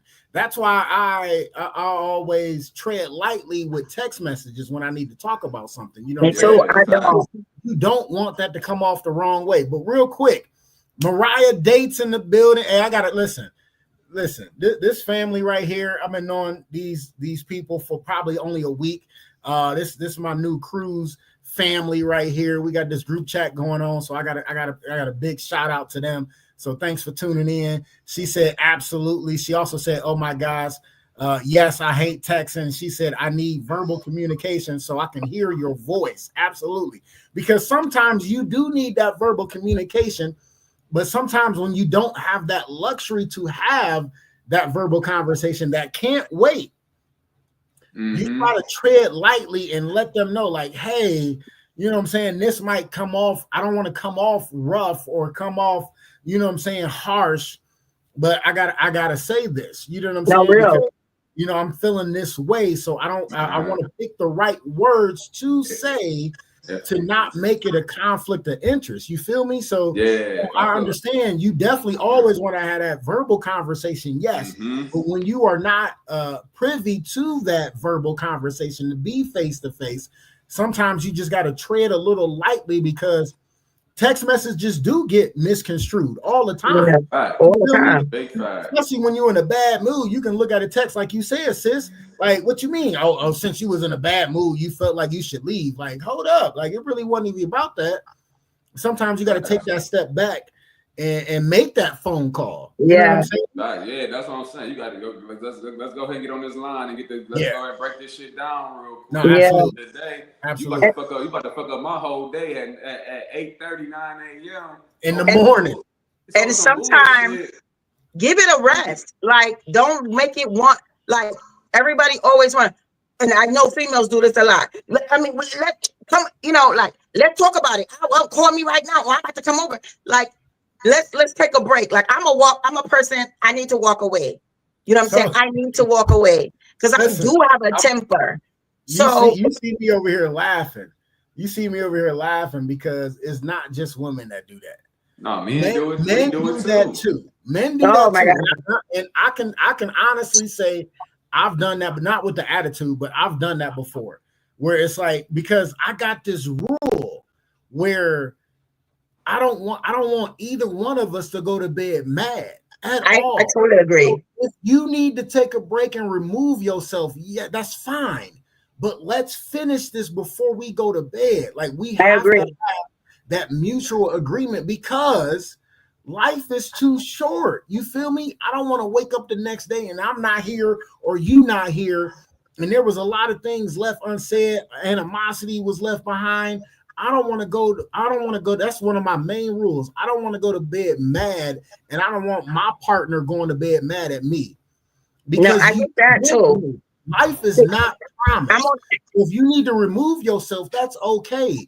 But let's reconvene before we lay it down and have that conversation and resolve this issue that is just a bullshit issue that we can get over. You feel me? Right.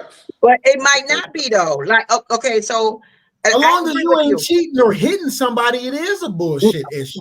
Here's the thing. No, it might be a bullshit issue, but here's what I'm gonna say. I don't like going to bed mad, but I will never go to bed. But sometimes it happens because if I need to cool off and I haven't got to that point, depending what happened to me, then you jumped on me and then we got into a whole bunch of bullshit, right? We got some fuckery, and then now I'm all over the place. You know what I'm saying? I know that I have different levels of my energy. So I might still go to bed mad, but you're never going to go to bed without me saying, I love you. I can call my daughter down here right now and I'll just yell. I don't care what's going on in my life, whoever I'm connected to, friends, sister, whatever. If we mad at each other, I mean, I can call my sissy right now. She'll tell you.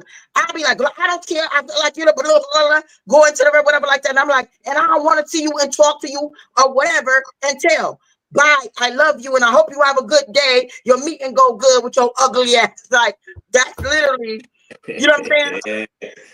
So I might go to bed mad. Extra ugly ass in there though. Yeah. You're still gonna know I love you. I want you to have a good day, sleep well. Because I need to deal with me, right? Let me deal with me so then I can deal with us. And I get it, but sometimes you have to have that moment because people want to talk too fast. And if it's all kind of stuff going on in here and in here, and I can't separate the two, let me go to, even if we live in the same space, you know what I'm going to bed. I'm still going to let you hit. I'm still going to do all the stuff to you, and I still am not going to talk to you because sometimes I need sex be the best sex. I need to deal with what I need to deal with. So we're not going to talk about it. Period. And that's just that. I'm telling you, that's who I am. But it don't work like that for everybody. But in my energy, we will go through the whole. But no, I'm not dealing with this right now. I don't want to talk about it. I need you to understand that. So then when it's time, we can really have a good conversation. You know what I'm saying? Like we can converse and find an understanding or see what I did wrong or what you did wrong. And accountability is important.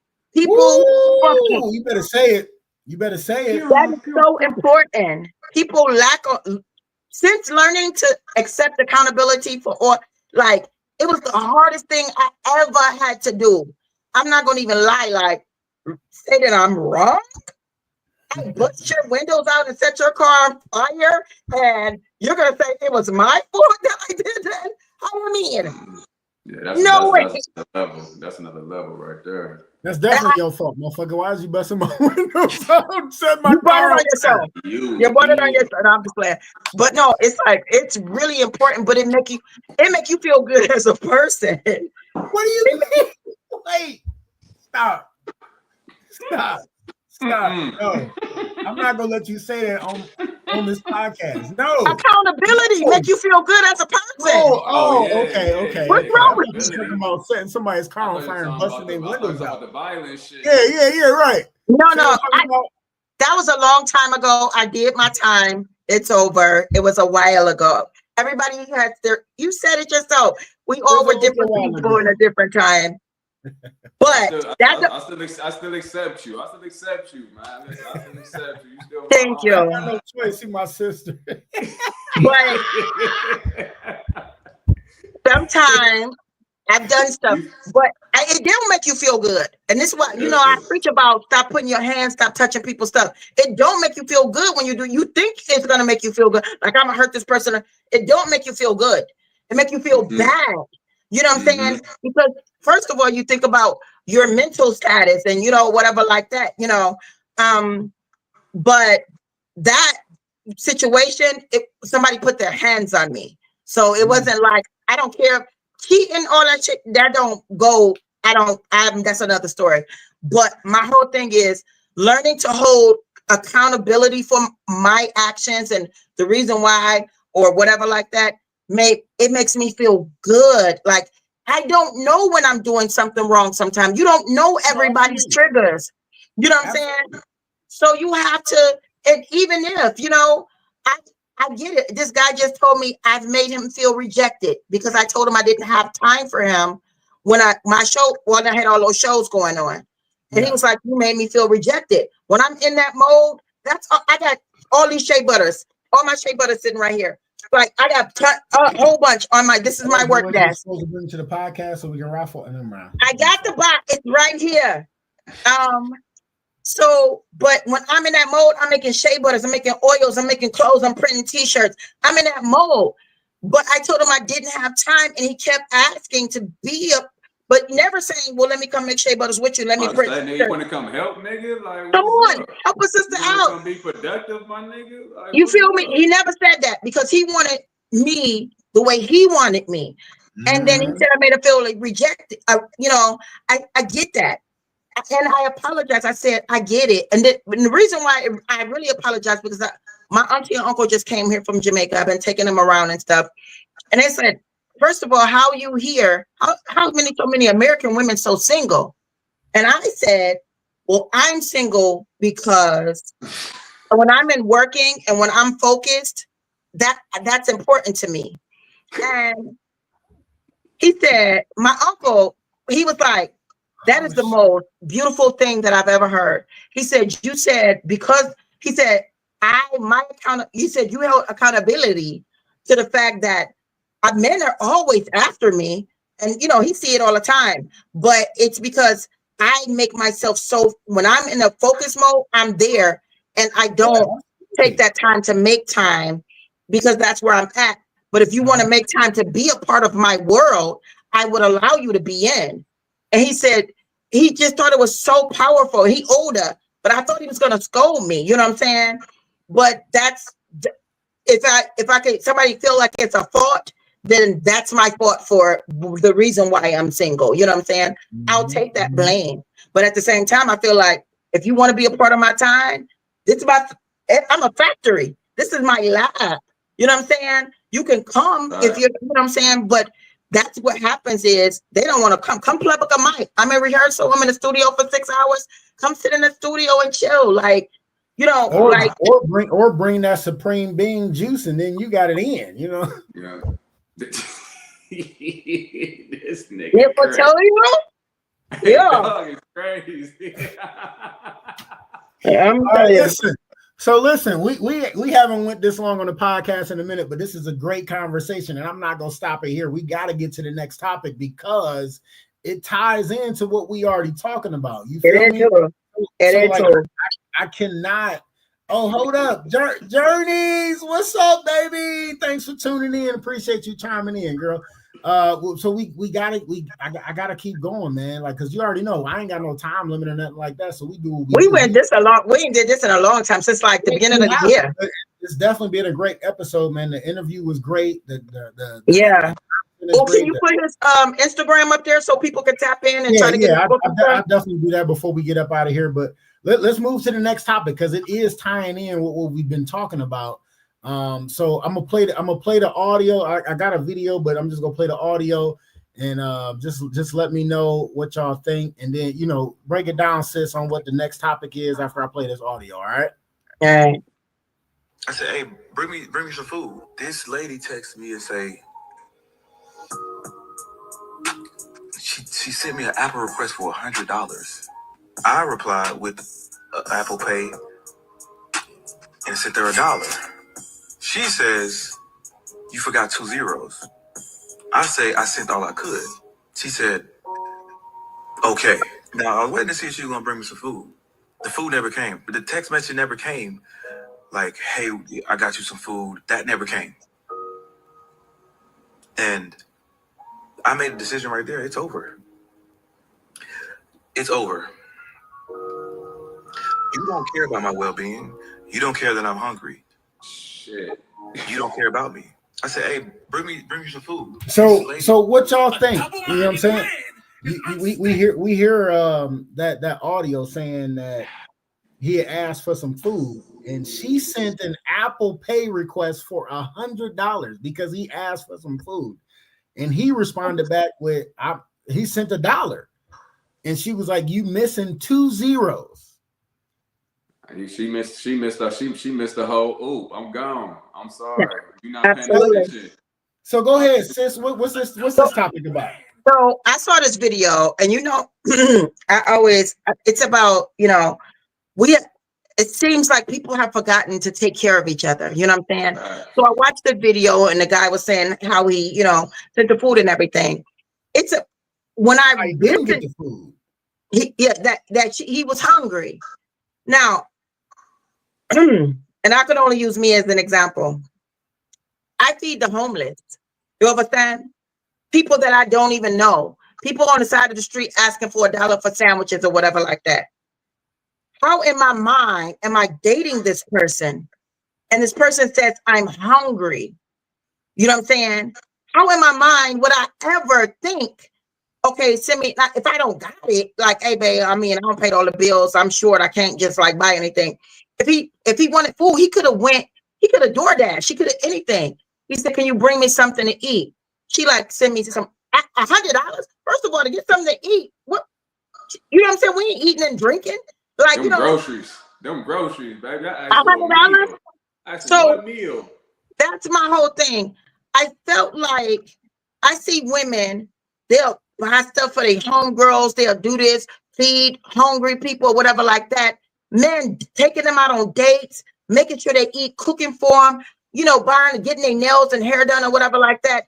But if he asked her to bring him something to eat, and not all women, but some of the women are today, to see the post, the way stuff go on, and you can't even bring the man something to eat, depending on his lifestyle of how he eat or what he eat or whatever like that. Why though? You know what I'm saying?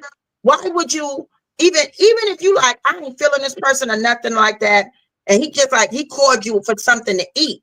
You know what I'm saying? You could have DoorDashed a little something or whatever. When he sent $1 and said, this all I got. You know what I'm saying? She never even replied back or anything like that. And it made me really see how a lot of people and a lot of women, and women be thinking I'm against them, but I'm not. I'm just saying it's a lot of selfishness to know somebody telling you I'm hungry. Can you please bring me something to eat? And you send them an Apple Pay or whatever, talking about send me some money, but in the same breath, you will ask that same person, pay for my nails, pay for my hair. You know what I'm saying? Do me like this. But here's the thing. And this is what I said in the comments. A lot of women always talking about, oh, that's wife energy. That's wife energy. How do you expect to be the wife if you're not showing wife energy? You know what I'm saying? How you think somebody gonna wife you if you're not showing wife energy? First of all, most women are born with a natural nurturing energy. Y'all nurturers by habit, man. You know what I'm saying? By default, y'all are nurturers, man. Only way somebody you're trying to get husband energy. You want him to pay for your bills, pay for your this, pay for your that, or whatever like that. But in the same return or whatever, how somebody know that they could wife you if you're not showing wife energy? Wife energy, but you fucking and sucking. You know what I'm saying? You letting them do all the good stuff and get all the good stuff or whatever like that. That's wife energy. But you like cooking for somebody or whatever like that? No, please no.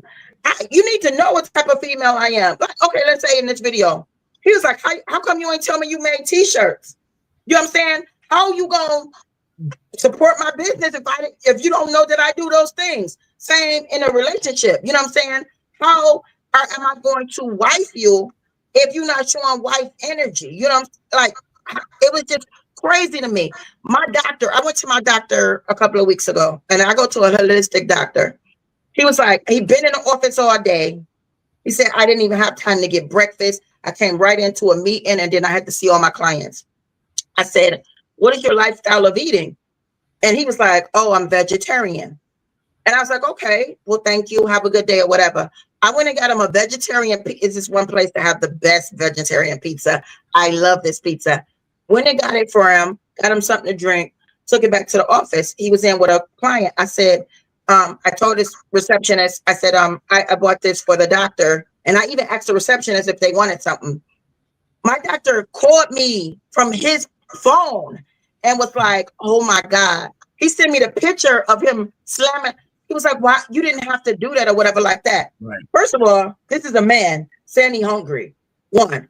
2, this is a person that is taking care of people and healing people that hasn't eaten or whatever. 3, this is a human being. You know what I'm saying? Like, how could you not do something for a person? You feel me?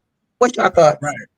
So, okay, before we get to the thoughts, let's get to the comments real quick because they come in. They like that bitch. So, yeah, they hit it up. So Mariah jumped in and she was like, $100 is very far-fetched. She also said, if my spouse tell me they are hungry, I'm going to ask, what would you like to eat? That's what I'm talking about. Then she also said, preach, Miss BBC. And then Journey's chimed in. This is my girl right here. She say, stop it. Play stupid games, win stupid prizes. They were playing in each other's face. Know who you're dating. It's that simple. Show up as yourself and you won't have these problems. She also chimed in and said, I didn't see the video, but these types of clip skits are taking the reality out of dating. She also said a husband will recognize a wife. Then she also chimed back in, was like a man that finds a wife, finds a good thing and obtains favor from the Lord. You can't identify your wife if you aren't already a husband. Y'all trying to turn girlfriends into wives and vice versa. Oh shit. Well, girlfriends do turn into wives, though. I like how what she was talking about, though. How she said it. You're trying to turn girlfriends, which will only be girlfriends, into wives. Some people just don't have it. Some people just don't. Some people don't have it. I get it. Exactly. So I appreciate the chime-ins, ladies. I really, really do, because that's some good shit. Yeah. So go ahead, Supreme. You can address this first. Go ahead, bro. I mean, for real. I mean, at the end of the day, man, it's all about consideration and how much you really rock with an individual. You know what I'm saying? Like me personally, I'm a foodie, man. I love food. You know what I'm saying? Like, honestly, like, food is an unspoken love language. You know what I'm saying? It is. It's a lot of people. Language. So at the end of the day, like, I don't care what we got going on. I'm gonna make sure we eat. That's just me, because I know I want to eat. You know what I'm saying? So we gonna go eat. Like, I say we about to go eat. Don't like that. That's all we about to do. We gotta go eat. We gonna go kick it. You know what I'm saying? But if I'm busy and I ask, you know what I'm saying, and I ask somebody to send me some give me some food or something. Even if you can't bring it to me, you can always DoorDash it or just send me the money for it and I just do it myself. You know what I'm saying? But just show me that you care about my well-being and you care that I'm being fed. You know what I'm saying? I'm being nourished correctly. You know what I'm saying? So yeah, I'm just, I don't know, man. Like you said, social media really got people out here playing the fuck out of crazy, man. Like, I just don't get it. It's really scary in these streets, man. You know what I'm saying? It's scary. It's so scary. Like so you just gotta make sure like we've been saying, you really gotta know who you dealing with. You know what I'm saying? But for me, that's a deal breaker. Like, if you ask me for $100, I just told you I'm hungry. Like, evidently, fuck me. And you know my situation. You know what Pretty I'm much. saying? So at the end of the day, I'm gonna just now I know how to handle you. You know what I'm saying? Now I know how to handle you. Now I'm gonna place you either. I might just get rid of you. I'm gonna just keep it a buck with you. It's a Might. It's a wrap for me. You know what I'm saying? Like you just like nah. You gotta get Especially if I told you I ain't got it. Like, yeah. it's You know like what when I'm you saying? said earlier. But even if I do got it, I'm gonna do it just to test you. You know what I'm saying? Just to see if you really fuck Oh, with me. Supreme! I was just about to say that, bro. I was just about to say that. test Some you. people, both sex, right? Guys and girls do this sometimes, just to test where they at in that relationship and who that person I hate is testing. that they are trying to be a partner with. Though some people do it though You because shouldn't have to though. huh? But You shouldn't have to though. No, sometimes you shouldn't have to, but sometimes you do have to. When you are unsure about that other person, sometimes they throw that test out. You feel me? Because me personally, I'm not gonna ask for no food. I go to my freezer, I go to my refrigerator. You feel me? But I've had people when you know what I'm saying, when like when one of my best friends passed away. I'm trying to make sure his mom is good. You know what I'm saying? That was my main priority. But it was people hitting me up, was like, hey, I cashed app you some money, not to send to his mom, but if you needed something to eat, because I know you doing this and I know you doing this, and I know you trying to help, you know what I'm saying, lighten the burden for her. But sometimes you got to take care of yourself. So I'm gonna send you this so you can buy you some lunch. I don't care what you got in your refrigerator, but I got you.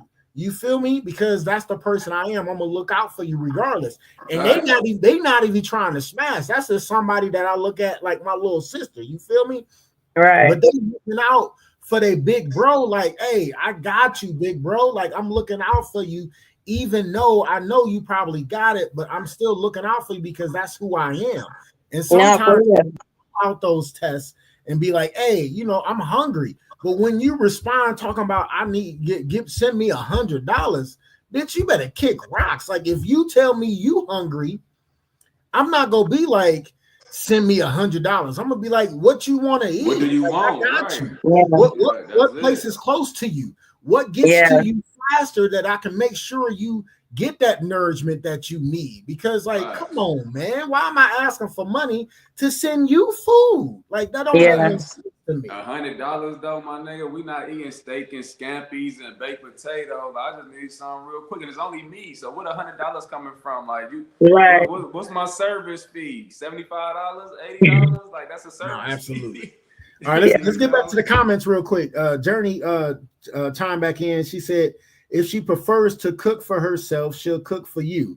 I cook for him lunch at 10 p.m. and drop it off for his 2:30 lunch. He works overnights. I'm a wife and have been raised to be one despite my career type. She also said testing each other is juvenile. It is kind of juvenile, but still sometimes when you don't know about that person, sometimes you got to throw that little bullshit test out there. Yes, it's kind of juvenile, but sometimes you still got to test that water. Then she also said, if you're unsure, kick rocks, show up as yourself. I need you to keep us real. I need you to keep us real. Keep it real with me at all times. Honest, open transparency is a must. We too grown for games. Also said, if that's how she or he is, thank you for your time. I'm moving on now. Yeah, absolutely. So boom, she said something keynote because I talked about this. I think the week before last or whatever. No, it was a couple of weeks ago. We talk about so much. Who knows what we? Hold on. Being taught to be a wife. Right? Ooh. He said, I was taught to be a wife. Now, remember when I talked about most Black women are not taught to be wives, right? Even though, now I speak of, we're natural nurturers. Most of us are natural nurturers if we were raised in a certain way. I was raised in an abusive home or whatever like that, but I knew I'm a natural nurturer, even though I'm the baby, right? But I always knew that's who I wanted to be. A lot of women, Black women especially, but white women, other women too, but most of us were raised by single Black moms, right? that either always had a whole lot of men coming through, moving on or whatever like that, or thought all men were dogs, don't ever trust a man, be a strong black woman, this, that, and the other, stand on your own. And this is where a lot of it is coming in, where I feel like some of these females that are coming off, because most of them weren't even taught to be proper women. So a lot of them don't even have the capacity to even know if they were even taught to be a wife. You know, like we were taught to be cleaning. Cleanliness is next to godliness. Cleanliness is next to godliness. You have to clean, you have to do this, you have to do that, or whatever like that. Taught to clean, taught to do things, taught to whatever. But a lot of us weren't taught to be women. My mother didn't teach me really to be a woman. My sisters taught me to be a woman, and my brothers and my father, right? So, and certain, I mean, I'm talking about to be a lady, right? You know, so like, because it's a difference to treat to be a woman, and a lady. So when she said that, that's powerful, because she was taught to be a wife. And my father wasn't in the home or whatever like that, but his wife, my stepmother, she was very, you know, dainty, very ladylike, very well. My mother was a woman, but I never, in both aspects, was taught to be a wife. I know what it's like to see married couples. I know what it's like to see a wife, but I've seen all aspects of what wives did and how they represented themselves. It wasn't until I was ready to learn to be that. People think that a ring and a paper make you a wife, and it does not. That does not make you a wife. Don't make your husband either. It don't make you either one. At the end of the day, what makes you a wife and a husband is being that person, being who, you know what I'm saying, that spirit, because it's in a lot of people that they don't know it, you know what I'm saying? But it is sometimes you can see them. I've seen them. I know motherfuckers that's married and looks nothing. Their spirit is nothing of a husband. You know what I'm saying? I be looking at my homeboy when he got married. I was like, this is my man. When I tell you, like, yo, men and boys, so like we're like that. We lay in the bed together like brother and sister. He is so far from being a husband, and he has a wife. It is the sickest thing to me. I was like, if you get married, you're worse than the devil. And he was, he stopped talking to me. And then after he got married, got busted doing some of the stuff that he was doing, he gonna call me and was like, man, what's my name? I was like, your name's Satan. Like, you're worse than the devil. You know what I'm saying? He is not a husband. And he get mad at me all the time because I tell him I'm not a wife. I'm like, I don't think I'm wife material. And he get mad at me like, you are so wife material. Listen, but Journey chimed in and gave you your kudos, because she was like, she's right, which is why sister circles are important, right? Super. So when you was talking about, you know, you not a wife, and he's saying you wife material, right? I had my one dude, I called him one of my big brothers. We worked together at this factory, and he used to always tell me, dude, you are a husband, you know what I'm saying? You are husband material. And I'm like, dude, what the fuck is you talking about? He was like, really? You make sure whoever you with is taken care of. You make sure you provide for that person. You make sure you go out of your way to make sure you please that person. So you are husband material. So women are going to look at you like, damn, he's husband material. And it's funny because I used to always reject that shit, right? Because I was going through my divorce when he was telling me this shit, right? And it was so many different things that showed me this. I had this one girl that was super cool, right? And she was blazing, black and Asian. You already know, or some people know how I feel about, you know what I'm saying? I want that Asian girl, right? You know, just something, you know, sometimes people got fetishes, right? But this girl told me, was like, you are too good for me because I'm not there yet, and you are husband material. And I'm like, but how the fuck is that my fault? Like, you not there yet because you still fucking around or still want to do what you do or whatever. And like, it really didn't make any sense to me. So you I get saying it, though. just reminded me of what one of my big bros used to tell me, right? And so Mhm. when people look at me and they be like, oh shit, you got full custody of your daughter, you took care of your son, you do this, you make sure your house is cool and your house is in order and you take care of your kids. Bitch, that's a fucking requisite on how I grew I up. thought you were supposed to do that. That's how I grew up. I had both my parents until they passed away. You know what I'm saying? So they instilled in me, and my grandparents instilled in them, and so forth and so on. The one thing about that Boyd household, motherfucker, we take care of our kids regardless if we with that person or not. That's just how we was raised. You know what I'm saying? My great grandmother on my mom's side didn't play that shit. You know what I'm saying? So when she had, like, she used to do the New Year's Day dinner, right? She didn't do Christmas dinner. She did New Year's Day because she knew people was busy during Thanksgiving, people was doing something Christmas Eve, people was doing something Christmas. She did the New Year's Day thing, right?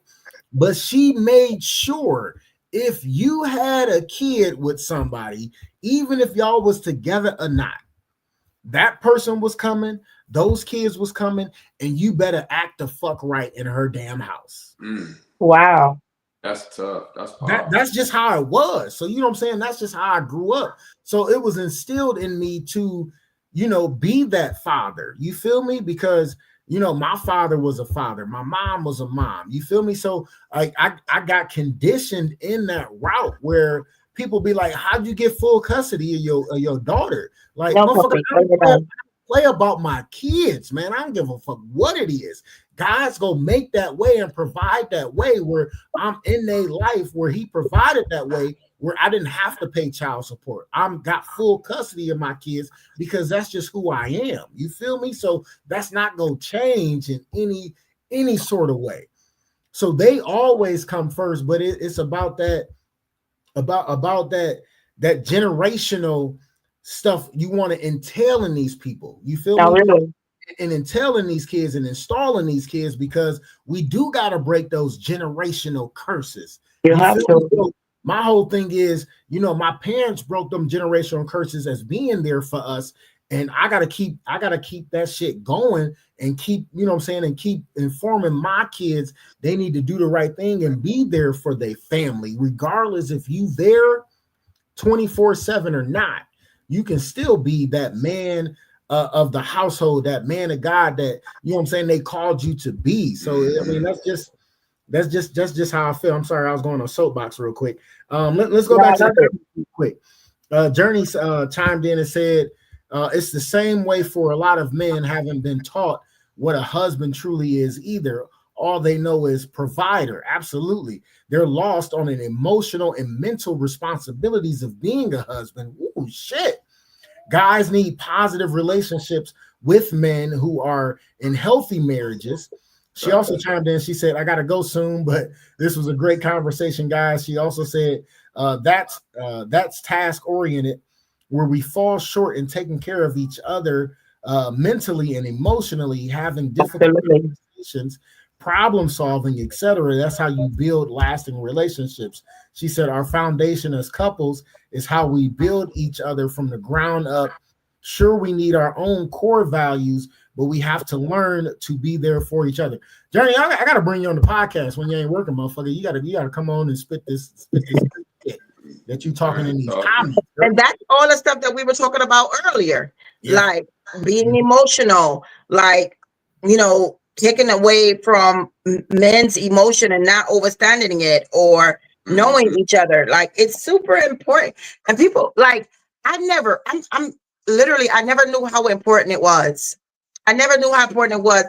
And I think one thing we're missing is saying, look into self too. People don't love themselves, and they do in these relationships thinking they're super in love, and because that person is showing them what they feel, they think they want, or they, you know, need. Once that person leaves, they don't love themselves anymore, and they don't even know if they truly love that person. You know what I'm saying? We had that conversation before. You gotta love yourself, man. Supreme, we've been talking a lot. Talk to us, man. I'm just listening right now, just taking the gems, you know. But at the same time, man, it's just like you said, you just gotta know. You know what I'm saying? Like, you just gotta know. You know what I'm saying? If that person wife material, are you husband material? You like your self-reflection. Like, you just gotta know. Like, just be honest with yourself. It is, if you still want to play in the streets and say that. You know what I'm saying? But the whole thing, as far as everybody trying to show up as something that they're not, man, it's just not. It don't last, and that shit get revealed quickly. You know, it don't last at all. You know, so at the end of the day, man, I just say shit. Just show up as your best, man. Just show up as your best self, man. Just let that shit flow. You know what I'm saying? Like, when things is natural, they don't. You know what I'm saying? You don't have to force nothing. Everything will just flow, and just taking care. I just think it's just like something everybody should have already. Like, taking care of people. You know what I'm saying? Looking out for each other and just taking care of your people, man. Or just taking care of taking care of your partner on any level. You know what I'm saying? No, absolutely. So, it's not easy. It's not easy. It's not easy, you know. But everything is work, though. Everything is work, you know. Everything is work. You gotta be like, if you really want that, if that's really what you want in your life, you gotta buckle down. You gotta sit the fuck down and figure it out. You know what I'm saying? Like, you can't keep passing the buck and keep saying, "Oh man, this, that, it's that." Nah. We gotta sit down and come and have a mutual understanding real quick. No, you absolutely. know what I'm saying? So at the end of the day, yeah, some people was taught how to be this, and some people was taught how to be that, man. But at the end of the day, man, you just gotta sit back and just know. Out of that, I'm saying, just being a person, you know what I'm saying, that got some type of, I would say, integrity or whatever. You just gotta know. Like, all right, bet. I'm gonna take care of that person because I really, you know what I'm saying? I really fuck with that person. I love that person. So I'm gonna make sure, regardless of what I'm lacking, I'm gonna focus on what I can do good and then just learn on the way. You know what I'm saying? But at the end of the day, man, it's tough. It's just tough. You know what I'm saying? It is. It is. Journey also chimed in. She said, just let me know. She also said, you only learn those things from having those conversations. People don't talk anymore. They just want to hurry up and get to sex. She also said, thanks for letting me add my 2 to 5 cents. Stay blessed, y'all. Always, Journey. Appreciate you. Listen, this motherfucking episode right here, ladies. We usually don't do this, and Lil Mama sleep. That's why I was like, we about to ride this shit out, because like this conversation was too good to cut off prematurely. You know what I'm saying? We had to go to the Juice Foundation of what BBC was doing with the juice. She took it all in. You feel me? So we had to take this. Hey, we had to take this conversation. You just have to. He's not gonna let that juice explanation go. It's over with. Trust me. You ride with that for the rest of your life. Ever. Everything. Like, he never let anything go. He will ride it all the way into the ground. Trust me. Oh gosh, this was a great episode, man. Hey, Supreme Being, man, thanks for coming on, man. Enjoy Joe's story, man. How you got into the healthy lifestyle and the plant-based and the fitness coaching, man. Inspiring story, man. Keep doing what you do. Listen, I'm rooting for you, brother. Keep doing what you're doing. Thank you, man. Much love. Listen, thanks for coming on the couch, man. This has been a great episode. Long episode, but like I said, we ain't on time constraints because I do it from the house, so it is what it is, you know. And she ain't got to go to school tomorrow, so it is what it is. So, but I guess it happened for a reason, so we can have this conversation. Yeah, you see, it just naturally happens, man. Hey, it do. Hey, I appreciate you coming on. Hey, drop your social medias one more time for everybody. I'm gonna throw it up on the screen real quick. So everybody can get that. Instagram at Supreme Lifestyle 666. You know, if you want to purchase my ebook, I have a link in the bio of my Instagram profile as well. If you have any questions about your health, your well-being, how to, if you want to manage your weight, anything, manage your weight, you want to get rid of some things that's going on within your body, man, please reach out. Please reach out. I'm here. I'm here. Is that it right there? Supreme Lifestyle. Yes, sir. All right, there you go. Supreme Lifestyle 666 on IG. Make sure you check them out. Subscribe, do all that good shit. For people that's watching, man, 666, man, is not the mark of the beast. I don't want y'all to think I worship the devil or nothing, man, but that's what we made up of, man. That's our carbon right there. 6 electrons, 6 protons, 6 neutrons, man. They don't tell us that, though. They don't break tell it us down. That. Break it down then. You know, they don't tell us that's what our carbon is made from. You know, we melanated people, man. We got we so powerful. We got so much going on, man. Just tap into yourself, man, and really find out who you really are, man, and you will be good. You know, knowledge yourself is the best love you can ever give yourself, man. Nice. Right. Again, what's the six? The six? What? 6 what? 6 protons, 6 electrons, 6 neutrons. Man. I like it. That's us all day, man. We light being, energy beings, man. Like, we come from the earth, man. You feel me? So that's us all day, you know. That's what's up. Man, I appreciate it, man. Appreciate it. Much love. I appreciate y'all. This was fun, man. Like I said, this is my first podcast, man. Like it's like one of the best experiences I ever had, you know. So much love to you, my man. 4 years strong. Much love to you. BBC, thank you for even recommending me to even come onto this platform and to this space to share my energy with y'all. You know, man, it's just much love. I see you. I see you. You know what's crazy? What today? I had so many 666 moments today, and I took a picture of the 666 moment so I can send to my girl. I got an order for 666. My purchase at a store was 666. And then at it was a what happened? Something happened on the thing, but it was like 666, and it's so weird because I didn't even connect it to your Supreme Lifestyle 666. I just was like, my girl, you know, she's a spiritualist, so I was like, I keep seeing 666 today, and I took a picture of it so I could show her. And I think my receipt is in a car for my purchase. It was 666, and it's so weird because I was like, so many 666s. I'm like, oh, I gotta call her and see what this means while I'm seeing this all day. Didn't even connect it because, you know, I'd be looking at the other page, but didn't even connect it to the 666 on your thing.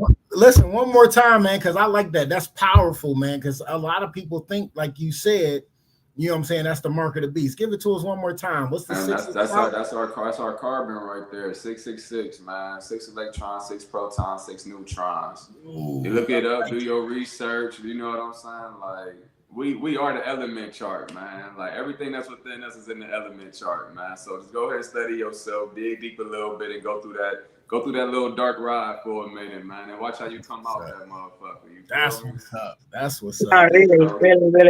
Yeah, man, this was a good episode, man. I'm pumped, man. Let's sit here drinking some moonshine. Let me tell you, I'm gonna tell you about him, like Supreme. Like when sometimes we, you know, be in a show or whatever like that. If he not feeling it, this is how he act. I'm about to show y'all so y'all will know. Like if he really not feeling, he be like. So what you got going on next? Like what's coming up for you? Oh shit! Like, and he'll be so quiet, and I'll just be like, "Well," and he'll be like, "Thank you." All right, so you said what again? And or like it'll be the vibe be so, and then he'll be like, "All right, well, we're gonna go ahead and get to the next thing. We're gonna go ahead and get to the next thing," and then it'll be like 8:23. He'll be like, "All right, we about to get out of here or whatever." I'm like, "They was still talking." Like when he feeling it, he hasn't been like this in a long time. Man. That's love, man. Thank you. Trust me. Thank you. Oh shit! Don't be giving my secrets, man. Damn. I'm sorry. Hey, much love, man. That's big. Now next time anybody come on and we end at motherfucking 8:45, they gonna be like, "Oh, you weren't feeling this." No, you weren't feeling good. Like shit. No, we had good ones where he was feeling people. And he was just when we was having a good one with your homeboy LT, and we didn't even do that second part, and we still was going in a long time. Yeah, no, we was.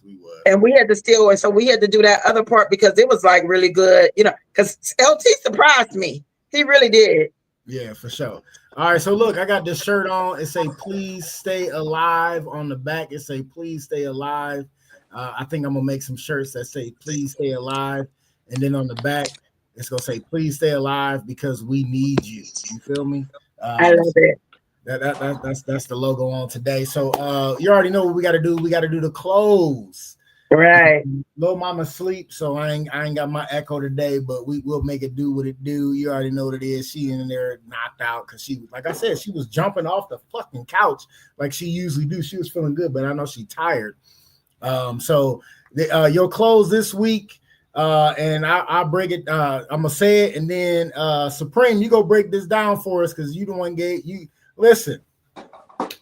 Like you go break this down, and it's gonna be easy for you to break down because it's something that I came up during the show. Like I gotta use this as the close today. It was just so motherfucking powerful. It was like when you said that, it was like bing, light bulb. Oh, I like that. You know what I'm saying? So you'll close this week, something you can ponder on. Ponder on. Usually my daughter say that part. Until the next time you see us live on YouTube and Facebook on the Just Therapy the podcast, or hear us next day on Spotify. So you'll close this week, something you can ponder on. Ponder on. All right, here we go. So listen, holla at me. Don't holler at me. Woo! Listen. When you said that, like when you said that, and it wasn't even that, but it was like bing, and it just popped in my head, and I'm like, dude, that is, we gotta coin that shit because that shit is powerful. So I'm gonna say it again. I'm probably gonna do a ponder on this tomorrow, live video about it. But listen, holla at me, don't holler at me. Mm-hmm. Go and break that down in your own words, brother. So basically, just talk to me, you know. So holla at me. So basically, when I say holla at me, you know what I'm saying? Just talk to me. See, you know what I'm saying? Let me know what's going on, but don't holler at me to the point where it's gonna fuck up my mood. You know what I'm saying? Or put any more stress on what we got going on. You know, so it's not what you say, but how you say it. So that's why I say holla at me, don't holler at me. You know what I'm saying? So.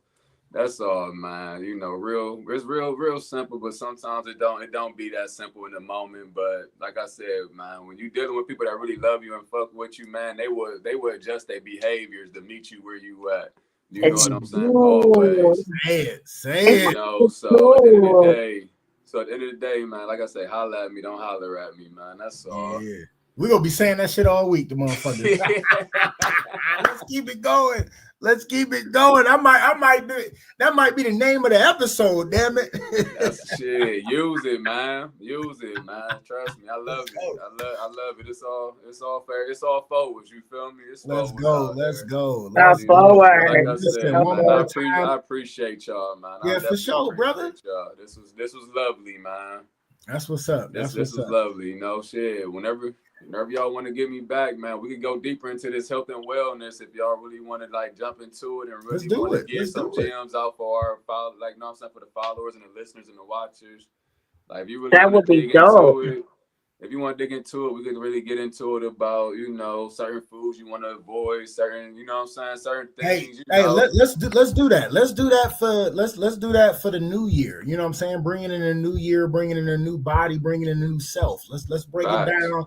Let people know what foods they need to stay away from. You know what I'm saying? Shit like that. We'll do a whole episode on that. Let's pencil it in for the new year because we always, well, not always, but we go take a break over the Christmas, New Year's, and we'll come back and maybe do that the second episode into the new year, or maybe even the first episode. We'll figure it out. I say let's kick it off with the first episode. So we get our people out here the right way, man. Let's do it. Yeah. You know. And you know what? What if we? Oh, I got boom. You know, my business mind go real quick. Like it go real. I already don't set up a space, and we can like actually be live in all the same space. Have a whole kitchen set up and bring the foods and like have them do the.